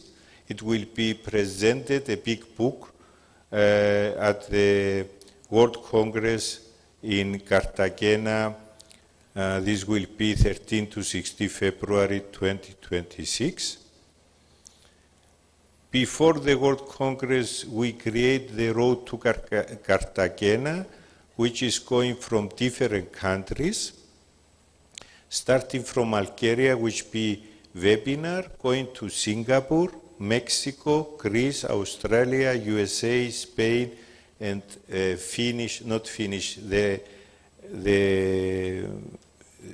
last stop before the World Congress will be Cyprus. And please notice the following. Take a look in which Congress of this you can also put any abstract, and the best abstract of each of those conferences will get a free registration for the World Congress and $1,000 as travel grant. Here are the places, and next year, between 6 and 9 November, is the last stop of Cartagena in the International Conference on Radionuclear Therapy in Cyprus. And we have a problem, and think and talk about with the colleagues the site of the World Congress 2030. Actually, last week we were supposed to select the next Congress place, but nobody showed interest, and then we make the decision to organize it in-house. If any of the countries are interested, please contact us. Here is from the membership application, and this is my last slide. Let us create bridges that last over the years. This is a bridge in Cyprus which is built 15th century. Thank you very much.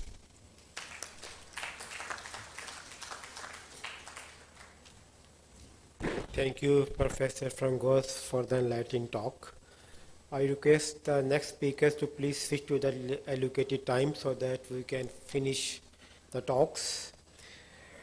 Next speaker is Professor Kyon Wook Kang. He is highly esteemed professor of nuclear medicine at Seoul National University, and he has been recognized for his profound expertise in molecular imaging.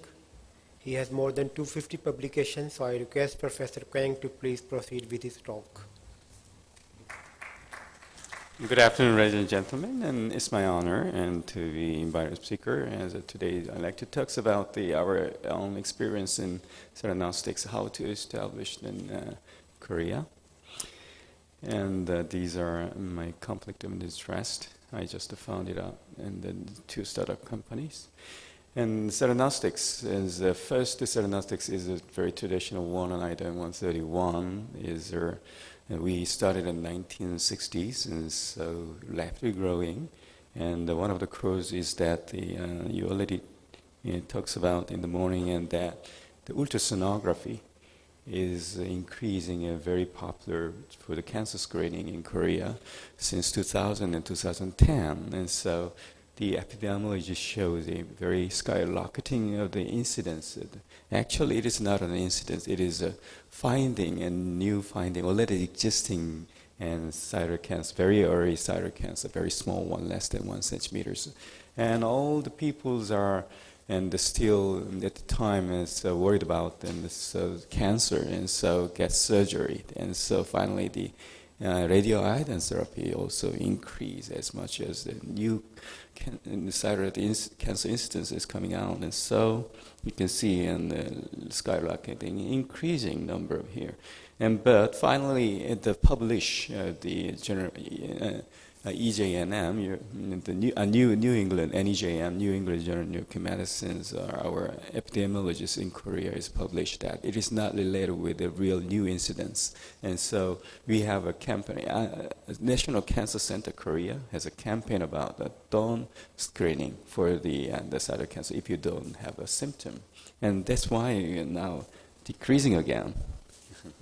And this shows it. New cancer is decreasing. Yeah. And we had a history about the radiation theranostics, and for almost 2 decades ago, and Professor Jae-min Jung, who is a radiopharmacist in my department, has developed this at the time. Rhenium-188 and the HEDP is very similar in the compound with the bisphosphonate, and so technetium MDP only, and they exchanged the technetium into the theranostic radioisotope rhenium-188. Rhenium-188 was available at the time from the United States, and Dr. Rosneft in the NIDC, and which is located in Oak Ridge National Labs, and provide this rhenium generators and for the research, and very low price. And so IAEA finally sponsored, initiated a trial among the Asian countries. And so Professor Jae-min Jung is radio-labeling and distributing it to other countries. And so this is one of the examples that in my hospital, and so I was a fellow at the time. And so if you're looking at the bone scans, we injected in the rhenium HEDP at the same patients, it shows almost the same. And so we can treat the patients with bone metastasis who is prostate cancers. But the problem is that, and the rhenium-188 is only for the research, and so it is not approved. And so after finishing the investigation trial, the research, we cannot use it anymore. And also, Professor Jae-min Jung is developed in the same rhenium generator, and so using that and conjugated with the ripiodol. And so we generally using the transarterial radio chemoembolization using ripiodol, but he made this as a rhenium generator version, transarterial radioembolization at the time. And so IAEA also sponsored this initiated trial. And so this is one of the pictures that, and from the Dr. Sundram, Singapore, in the clinical trial in the hepatocellular carcinomas, and the well shown over here. But also, unfortunately, rhenium generator to not supply anymore is stopped. And so now Transarterial radioembolization is commercialized in the US and Australia, and the Sospir and the Theraspir has come to the market. So it is very unfortunate. This is a low price as uranium repiodol didn't survive in the market, even if it is a low price. And also, lutetium dotatate is also, and we in Korea we have Hanaro, and the research reactor is a Daejeon province, and so the scientist is already producing it, and which is not a big scale, but small scale, research-based scale. And we got a funding from the Ministry of Science and Technology, developed the lutetium dotatate. And it is funded for 5 years, since 2010 and 2015, because the lutetium dotatate and don't have a patent, and so anyone who make this and can be in the market authorization.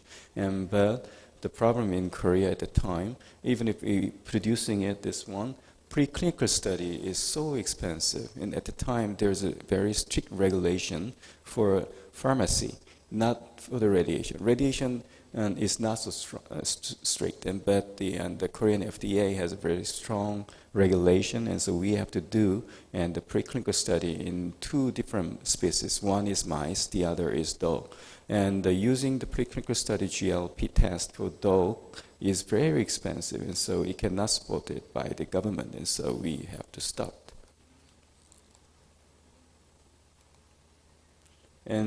But fortunately, I have met Peter Reitner, who is a salesman of the lutetiums at the time. He is working at the IVA in the Belgium, but he has another business at the Malaysia in Kuala Lumpur, has distributed and sales office there, and so he contacted me that she can deliver to lutetium to the Korea. And it was 2017, but the problem is that in Korea we cannot use an approved drug. We follow the regulation of the United States or Japan, and not like Germany. But Malaysia itself has to do a homebrew lutetium dotatate, lutetium PSMA treatment at the time, and so he supplied to the some private hospital, such as Sunway Hospital, Beacon Hospital, Fantai Hospital, which is located in Kuala Lumpur, and the capital city of Malaysia. And so, before that, I have to send some patient to Germany to get the treatment. But Malaysia is much nearer from the Seoul, and it takes just around 6 hours flight. And so, I send many patients to get the treatment of the lutetium dotatate to Malaysia, and almost more than 100 people. And so finally, the patient has argued about that. Why do we receive this kind of new technology in Malaysia, as Korea is some more advanced country? And so, this is a newspaper, and my patient has taken pictures by himself, and so making some news media and release into the news media. And so finally we make some neuroendocrine patient advocate in Korea, and we invited to all the patients. This is an annual meeting of the Korean Society of Nuclear Medicine. We have patient sessions, and all the patients, and also Dr. Lingeswaran, who treat my patients. Oh, I'm sorry.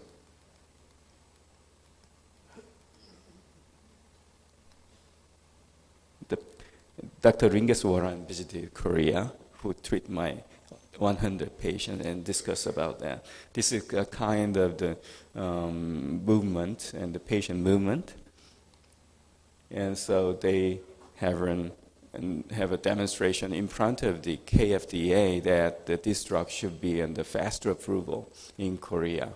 And so finally they contact Novartis and the AAA in Europe, and they come to us, and so finally they submitted their own trial database and finally approved it. And so now we got the Lutathera since 2020 as approved in Korean FDA, and so this is delivered to my hospital, and so we are measuring how much amount is coming out. But main problem is that in Korea is after Ukraine war, and there's a lot of detouring, so it takes more time to and the flight over and to Korea, and so we get those ordering 200 millicurie, but actually we got a 5 or 7% less than that one finally, and we injected 184, 85, something like that. That's the problem we have. These are how we can deliver the drugs as well as a research care and amino acid for the renal protections. And these are in the patients. And we do not have to have hospitalized. And each country has a different radiation safety regulation. We have to admit it over 30 millicuries of the iodine, but lutetium-177, 200 millicuries, we do not need to hospitalization. We only need to hospitalization for 4 hours because of the injection of the amino acid.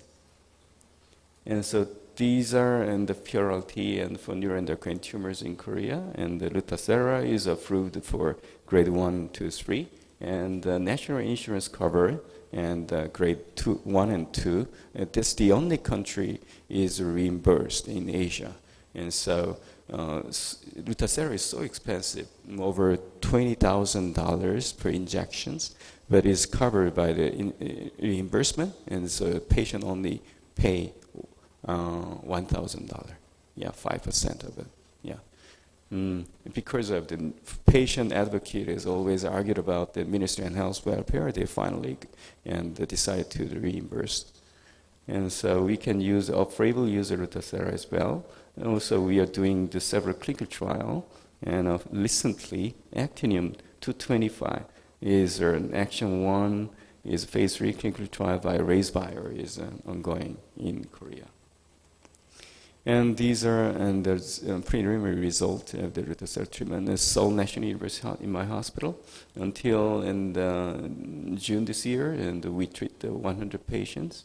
And many of the patients' origin is pancreas, and followed by the rectum.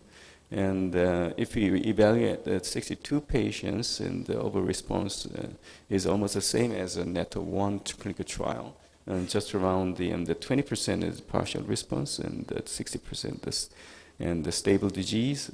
Only 20% is progressive disease. And this is the best scenarios of my patients. And she got. I'm sorry. Oh.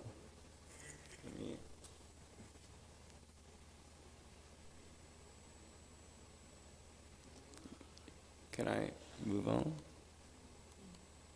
Okay. Now this is the best scenarios, and she has a pancreatic origin and the multiple and the liver metastasis.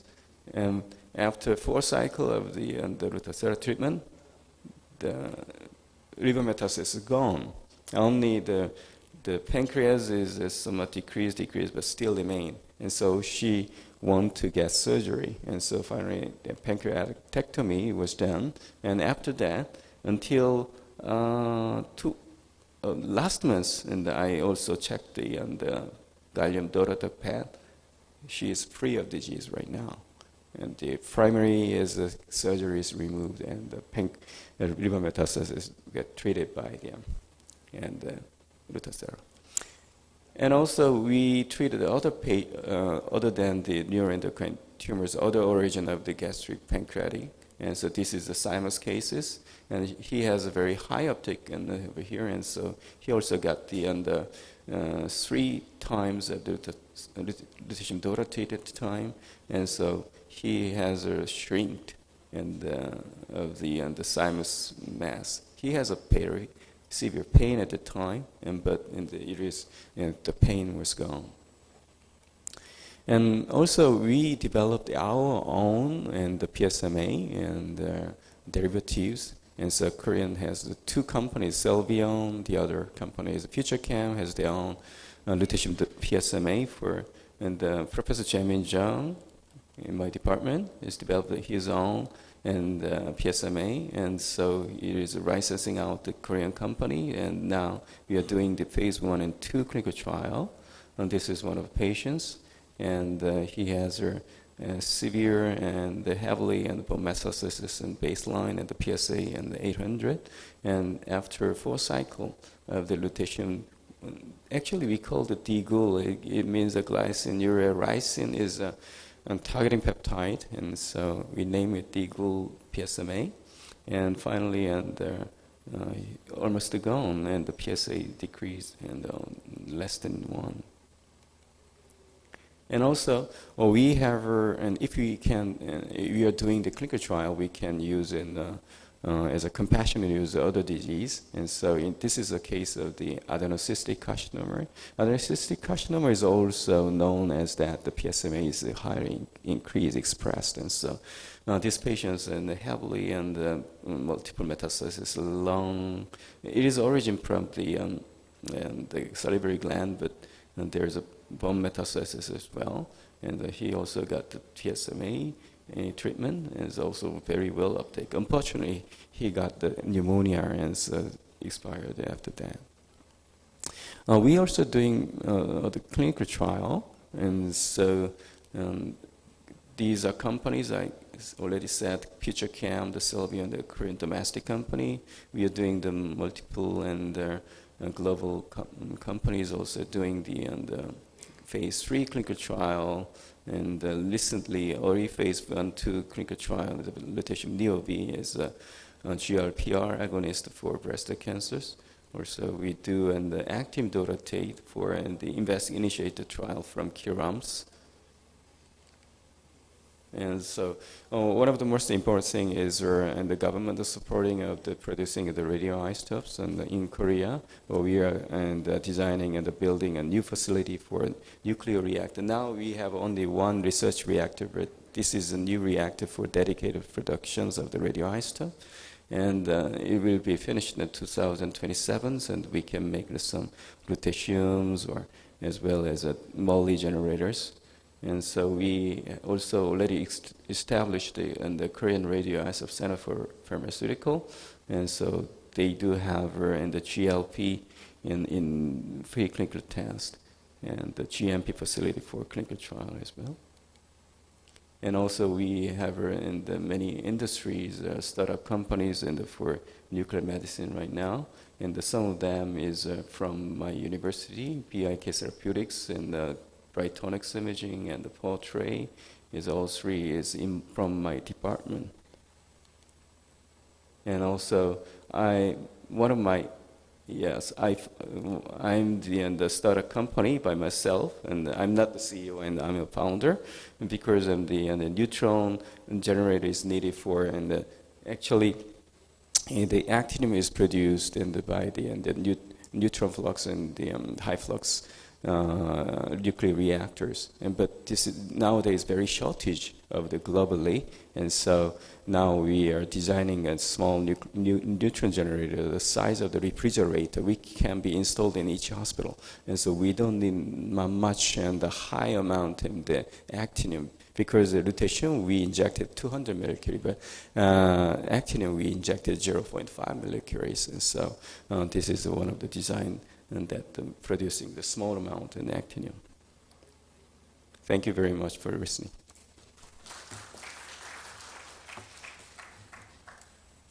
Thank you, Professor Kang. Now the last talk of the session is online talk by Professor Gopinath. He is a renowned nuclear medicine physician currently working at Royal Free Hospital, London. He has written and co-edited several scientific papers and books on the nuclear medicine. He is also a member of the Oncological Committee, European Association of Nuclear Medicine, EANM. So please play his talk. Good morning, ladies and gentlemen. Firstly, I would like to thank the Pakistan Nuclear Medicine Society for giving me this opportunity to talk on this topic of setting up a diagnostic unit. My name is Gopinath. I'm based at the Royal Free Hospital in London. And for the next probably 20 to 25 minutes, I'll be taking through how to set up a diagnostic unit and what are the challenges and some take-home messages. Coming to radionuclide therapies and nuclear medicine, we treat a variety of benign and malignant conditions. For example, benign thyroid disease and serratus for joints, and also malignant scenarios like neuroendocrine tumors, liver cancer, thyroid cancer, prostate cancer, and also bone palliation. And then you might ask a question, we are all doing all these things, and why there is a rebranding into a new topic called as theragnostics. I personally feel it's a rebranding, but rebranding in a nice way so that the delivery of the service is more structured. And we also have a lot of questions like, we have a small department, can we do theragnostics? And how can we convince our oncologist? And staffing is a problem, and how can we increase the referral patterns? And how much will it cost to set up a new theragnostic unit? Do I require an in-house radiopharmacy? And what to include in the business plan? And where can I get sufficient training to deliver a quality service? Well, let me take you through what are the challenges and how we can come over the challenges. Clinical use of radiotheragnostics is complex.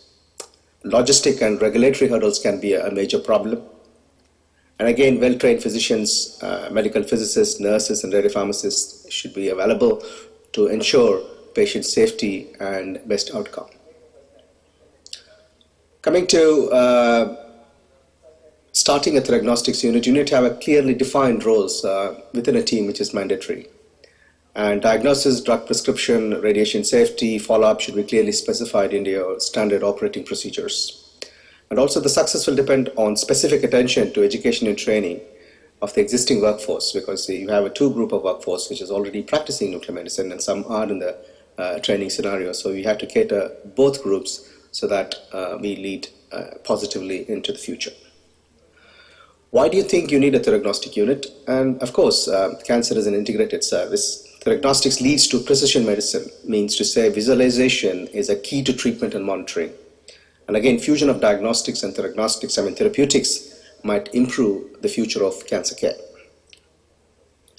However, who are the core clinical members you need if at all you want to set up? It is exactly like your multidisciplinary meetings. You need a nuclear medicine physician, an oncologist, a radiotherapy surgeons, nurses, pathologists, radiologists, and various other groups which we'll discuss as we go on in this talk. So these are the main core clinical people we should require if you want to start the diagnostic unit. And why should we involve a clinical team or oncologist? You know, I've been trained in nuclear medicine and I've been trained in therapies, and why I need to liaise with the oncologist. In fact, oncologists refer patients to you, therefore you have to be good to them. And you have to discuss with them for every scenario. Therefore, you can provide an effective service because you are not the last man standing, and though in some scenarios you are. But only thing is coordinated work helps in setting up a better unit. We should allow oncologists to treat what they see and also see what they treat. Therefore, they become more confident in what we talk to, what we are discussing, and what are the implications of sending a patient to a nuclear medicine department. And also understanding the principles of imaging and drug delivery process might help the oncologist to appreciate the science and principles behind nuclear medicine diagnostics. And finally, better understanding leads to better patient selection and realistic expectations, not only from you, not only from the oncologist, and also from the patient. Why should and who should lead the team? That's a very interesting component, and because I think it should be a nuclear medicine physician for a simple reason that we understand the science and practice of nuclear medicine. We have been trained in radionuclide therapies and radiation protection, radiobiology, local logistics, and as well as regulations. But again, the world is changing. In fact, your competition will be radiation oncologists who are also trained in similar aspects, and they understand radiation protection, radiobiology, and regulation logistics. Therefore, they will be your main competitors in the world of diagnostics.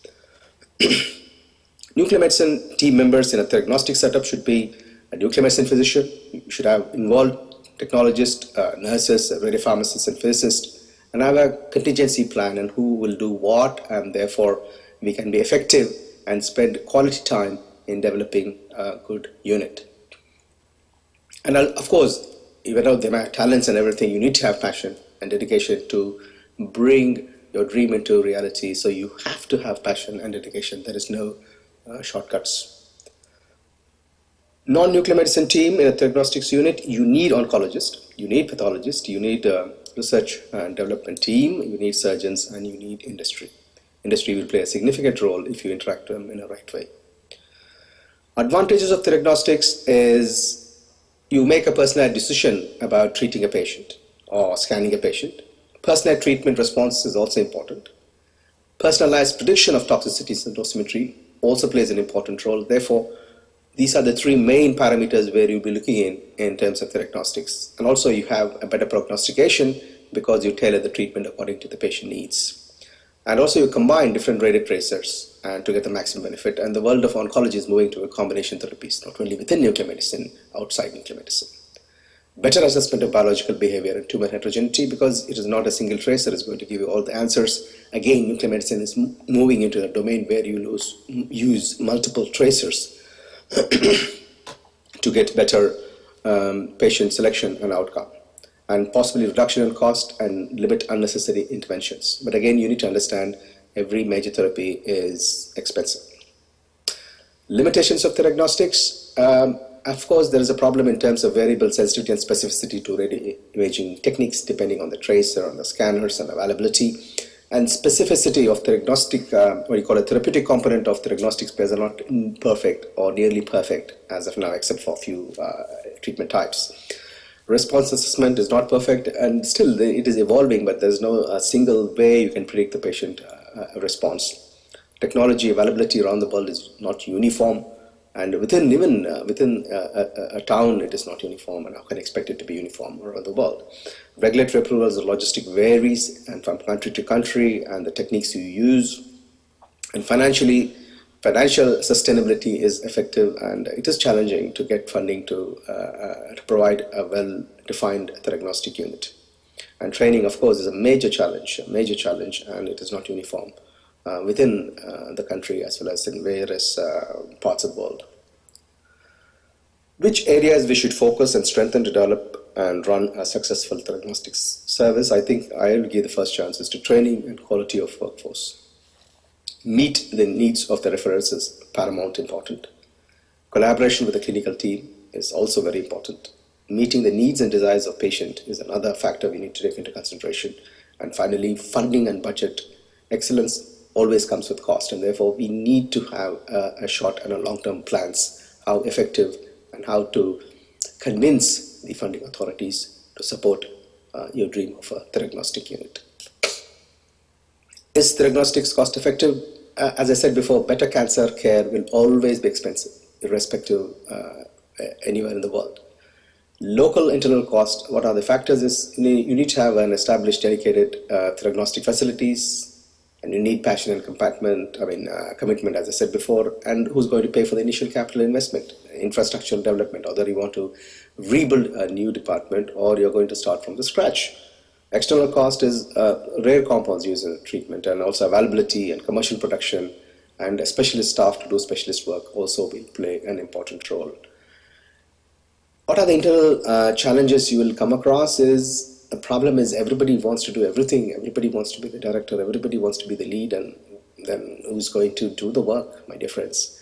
Who should lead the service? Who should do the therapy? Is it a nuclear medicine physician, or the oncologist, or the radiologist? And also a cost to build or expand the department also plays a major component. Training requirements and how much are we going to get trained, and how far, and what are the types of therapies you're going to do and where you're going to go. And these are the factors which will come into play when you start thinking of training requirements. And competency, and how you're going to provide competency, because again I said there are two factors. One is already trained nuclear medicine physicians who are already being competent to train as well as treat. And now we are starting, if you're going to challenge them in the question of competency, it's going to be challenging. So the competency has to be at two levels. One, for people who are already trained in nuclear medicine, and also there will be a different level of competency required for people who are getting into the training scheme or already in the training scheme. Coming to what are the external challenges is technical. Shortage of interdisciplinary teams. Again, you need to have standardized and efficient protocols to provide efficient service. You need to bridge and build interdisciplinary boundaries and cross the boundaries and build relationships. That's the most important thing. And restricted availability of radioisotopes. and regulatory challenges. Again, I keep repeating all these things because these are the things will catch you at every stage.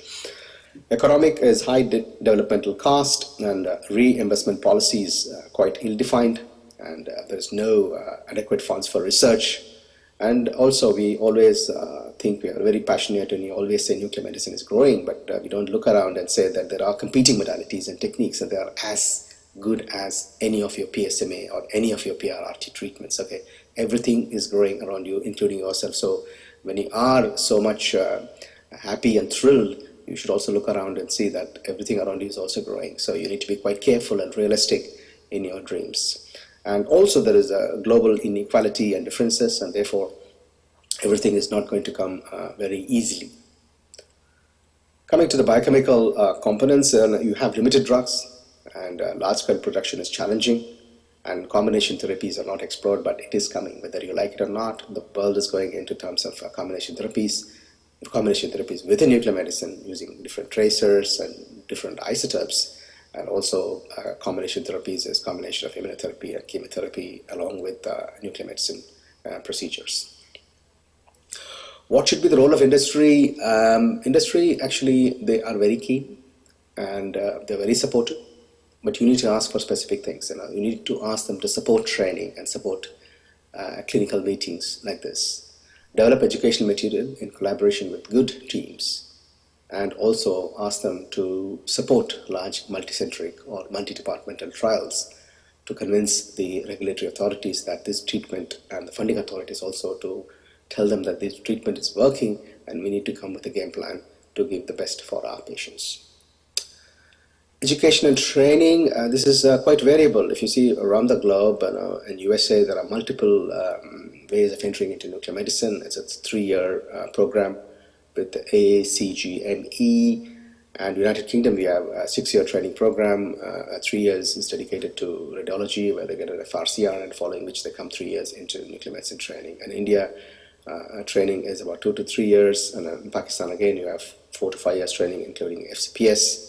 And China, the training varies. But more or less, it is very heterogeneous. And I feel proud that of all the training systems and training mechanisms I've seen around the world, I think so India and Pakistan does the best training programs. And not only doing training programs, they're effective in teaching. And that's the most important things. And you can have a fantastic curriculum. But I feel 80% of the terms and places I visited, there's quite a lot of challenging aspects in delivering that curriculum. So I think we should be proud about Pakistan training scheme. It's quite effective, and it's a very good training scheme. And coming to the target groups, you need to target not only nuclear medicine physicians, you have to train oncologists, nurses, and nuclear medicine physicists, and radiopharmacists and technologists to provide an effective theragnostic unit. And again, firstly, before even if you go for a qualification or competency assessor, all people who are interested should have some sort of passion for theragnostics. And the qualified should be like a level 2 training system for people who already are practicing as consultants, physicians, or oncologists. And in training, it should be as gratified as level 1. The training system has to be more stricter, stringent, and more elaborate when compared to people who are already qualified. Are there any study material? There are excellent study material available around the globe, and ENM, radionuclide therapy guidelines, are very good as a starting mechanism. It's freely available at the ENM website. You can go and read them. And then SNM also has got very good guidelines, and nowadays ENM and SNM jointly do a joint guideline so that they can discuss various things in a specific equal platform rather than confusing the audience. IAEA has got a phenomenal amount of radionuclide therapy section. Ladies and gentlemen, please visit IAEA website. There is extensive, they make quite a lot of effort in doing all these books, and it is freely available. And that is more than sufficient for you people to get accustomed and trained with radionuclide therapies. And finally, the European School of Multimodality Imaging and Therapy, it's a very excellent website which contains quite a lot of material related both to diagnosis and treatment aspects in nuclear medicine. And of course, there is a fee of 30 euros per year to use the website. And finally, we developed quite a lot of free webinars at the radionuclide therapy webinar series, as well as there is a PET-CT webinar series. All you need to do is to get into the British Institute of Radiology website, log in, register yourself, and it's open access and free. And after finishing each module or each lecture, you will get a CPD point. But there is everything related to PET-CT, cancer types, and as well as different types of radionuclide therapies. Coming to courses and certification, as I said before, you need to have a set criteria in terms of target groups and what are the early requirements, learning outcomes, course content, and how you're going to assess. This is all, it's going to be challenging, but it is possible if like-minded people sit in a face-to-face manner and discuss what has to be done to improve the effective improvement of diagnostic service in Pakistan. It can be done. It's very easy. All you need is 4 to 5 people with like-minded attitude, and they can do phenomenal work. What areas to cover? Well, again, you have to cover subject-centered, which will be radionuclide therapy service. It has to be learner-centered, so you need to have self-assessment modules before they take up a formal certification. And it has to be problem-centered, because in the past and also in the current scenario, often we see C1, do one is a philosophy, but that's a very bad way of learning any technique for that matter. So you need to have clinical scenarios, challenging scenarios, and also straightforward scenarios so that you can come across every aspect of managing different types of patients. So it should not be number-based. Topics to be covered in the training: you have to talk about general oncology and practice. Diagnostics is not just doing radionuclide therapy procedures, my dear friends. Please get out of it.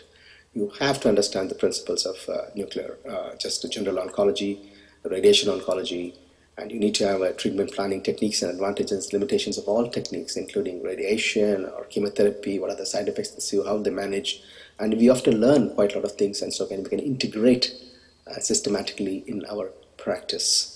And also understanding tumor biology, and that leads to what is called as a multimodality cancer care. This is very important, and if you could cover all these things, it'll take time. It's not going to come back so easily. It's not going to we can't establish all these things in a single step or a single phase manner. It has to be a multi-phase. So we need to think what is to be done first, and firstly you need to recognize sites who are doing multiple therapies and all sorts of things, which would have been better if I was there to discuss all these things in face-to-face.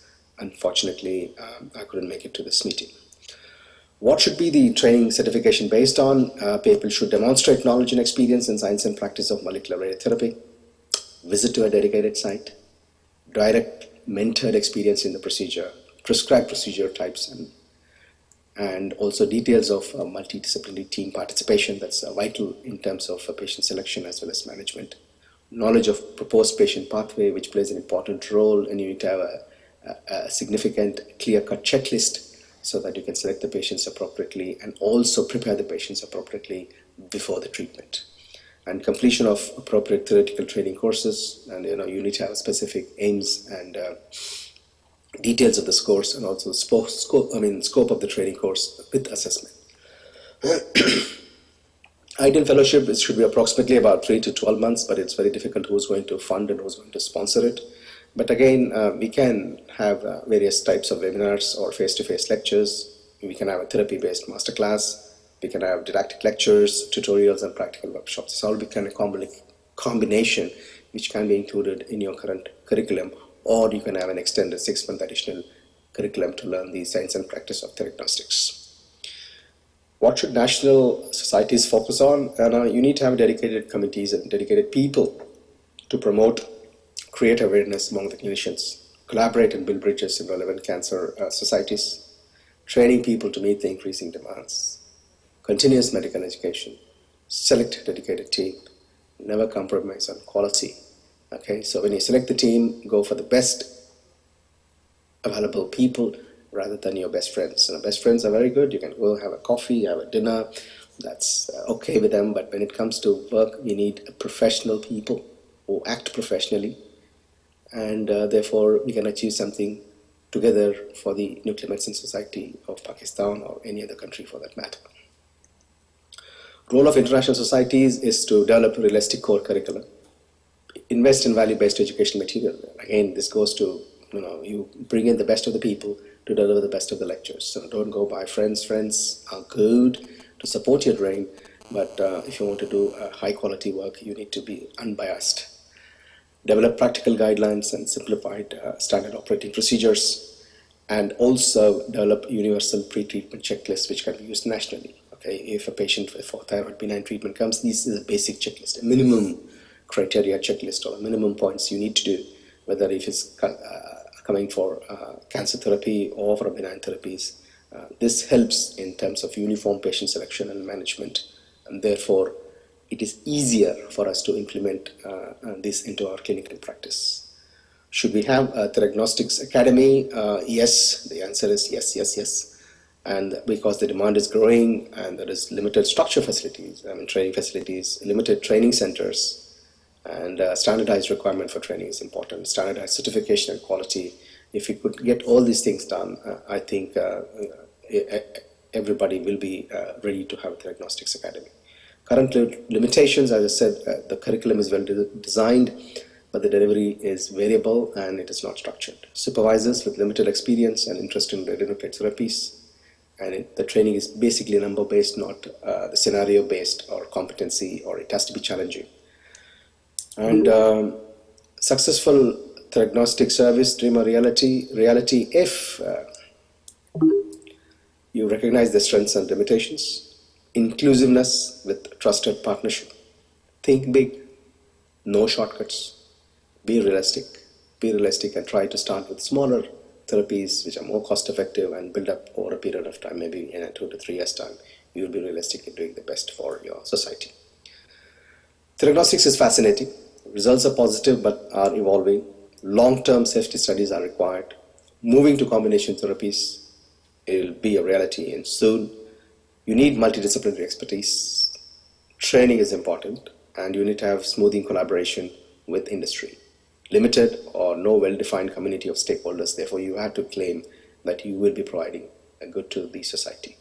And the challenging aspects are the expertise in radiochemistry, radiobiology, oncology, pharmacology, medical physics, radionuclide imaging and dosimetry. We need to develop a new group of people so that they can take this forward. And as I said, there is significant room for improvement from the global perspective. And the next question is, what can Pakistan do for Pakistan?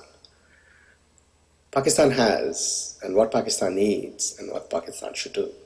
So as far as I'm concerned, you have excellent faculty, excellent trainees, and I've worked with them all over and I interact with them very often. They are very smart and they're very dedicated and very focused. So what Pakistan is missing is, I want to be very clear, though I must have taken 2-3 minutes more than what I'm supposed to, is you need to have an annual radionuclide theragnostic workshop or a masterclass. How are you going to do it? Okay, you need to select a site performing more than one type of radionuclide therapy. The course can be cancer-based or therapy-based and involve nuclear medicine and other allied specialties. Maximum delegate should be 30, I would prefer, but even if you want to expand, go for 40. Don't do a meeting with 100 and 200 people. That is a national congress. Like this, you come here, you meet people, you interact, you learn something and go. But if you want to do a specific thematic meetings, it has to be small so that over a period of time, you can learn from it and also train many groups in that. Therefore, the course will continue for more than 1 year. And most important thing is what I can do for Pakistan. I've been talking that everybody must have spoken to you, but I can help Pakistan to do these things as an individual. I can help, I can interact, because I got a lot of friends in Pakistan. We should start this. And before even going up to the Theragnostics, I feel that Pakistan should have an annual PET-CT course. An annual PET-CT course, again, you select PET site facilities who do quite a lot of volume. And again, the course can be cancer-based or thematic, involve nuclear medicine, physician and other allied specialties. Again, yearly have 30 delegates. 30 delegates, high-level course, you interact. You have faculty of Pakistan residents who have gone abroad and working as consultants all over the world. I'm happy to support, and we can select some local speakers and local faculty. By end of 3 years, you should have a well-established faculty to run this course annually, because PET is going to be part and parcel of nuclear medicine. It is going to grow exponentially, there's no doubt about it. The major challenge everybody is facing is number of PET reporters and the technologists. So therefore, we can effectively contribute by having a high-quality PET-CT course And as I said, I know a lot of you, and if you're interested and if you want my help, I'm more than happy to set up the curriculum and the training course and be there for the first 1 or 2 courses. And after that, I think people should run. We have started this in few countries, and it is exceptionally amazing and successful. But as long as you keep the number of people small, okay, we'll treat everybody in high quality standards, 30 to 40 people maximum. Do it annually, and Pakistan will be shining in nuclear medicine as of now, but it'll be more stronger and more effective for the long-term aspects. So I wish the Pakistan Nuclear Medicine Society an amazing future, and I'm more than happy to be part of your dream and part of your future. Finally, thanks to my mentors, because I learned quite a lot of things about them. So whatever good I'm doing is because of them. And also, thank you all for giving me this opportunity. I hope you enjoyed this talk. It would be more effective if I was here face to face, looking at your eyes. And I, to my friends in Pakistan, hope to meet you all soon in person. Thank you. Good luck. Thank you, Professor Gopinath, for the enlightening talk and especially for the nice suggestion at the end. So by this talk, we come to the end of this scientific session. Now I request DG Dr. Shazia Fatna, President, Pakistan Society of Nuclear Medicine, to please come to the stage and present certificates and shields to the chair, co-chair, and the speakers.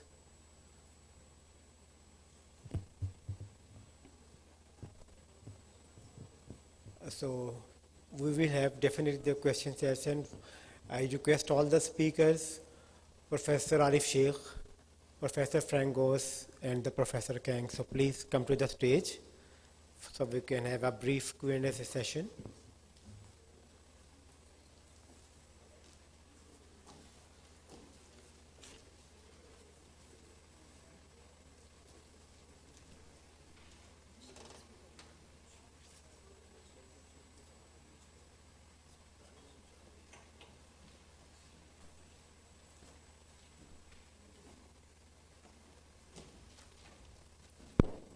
If anyone among the audience has some question regarding your talk, so please come forward.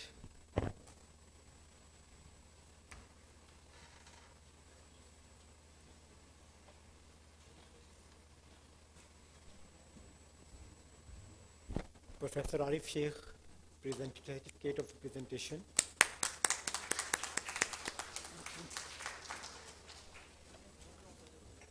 Professor Frangos.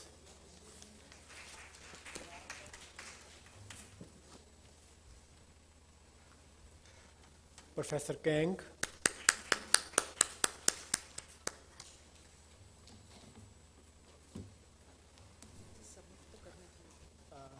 Sir, I now request the chairperson of the session, Major General Amin Waqar Saab. So,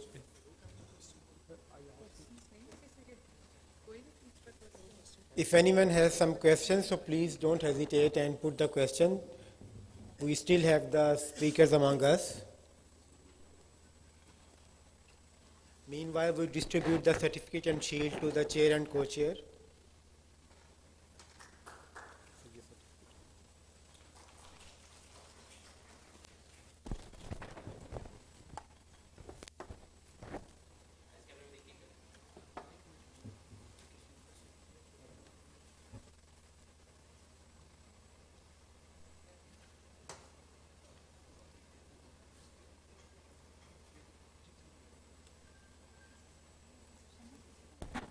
Next shield and certificate for the co-chair, Dr. Amra Shami.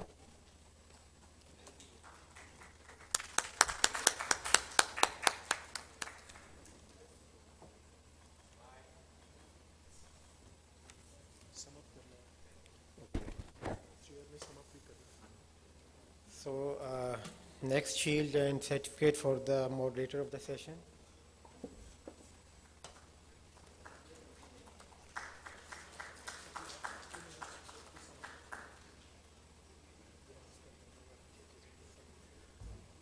So we'll have a brief sum up by the chair. So please have a seat, sir. Right. Ladies and gentlemen, thank you very much for your patience listening. It was a wonderful evening, in fact,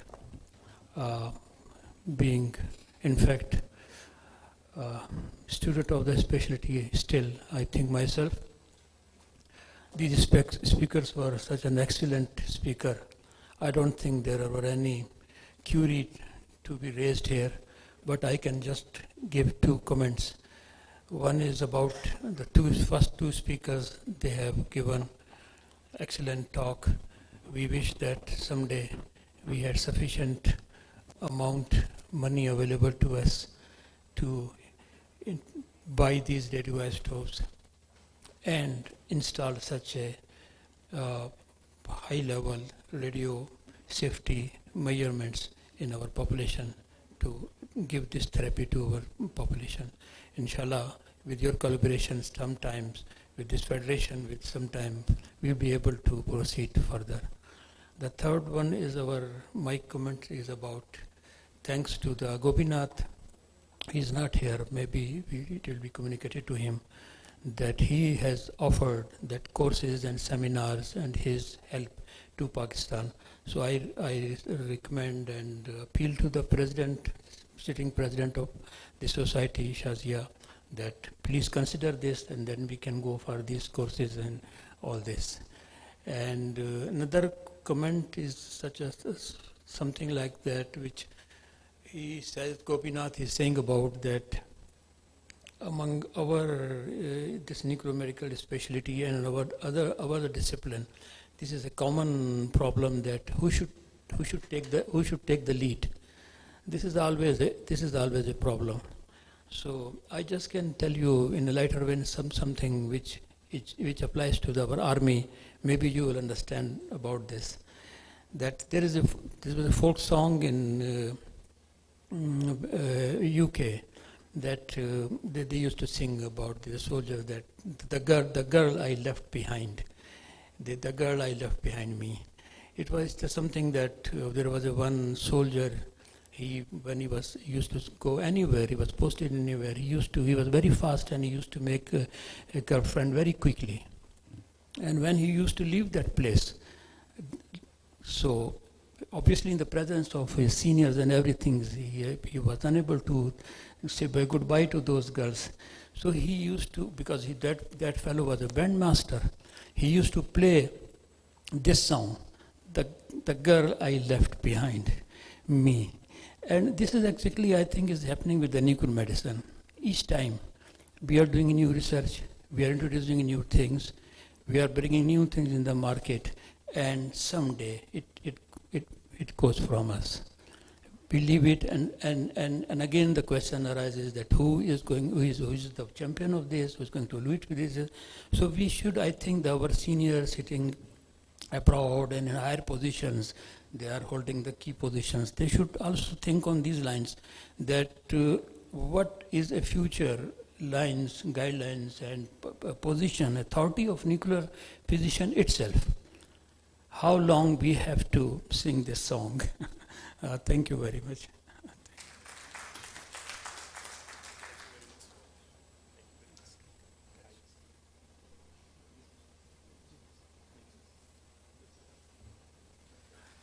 Thank you very much.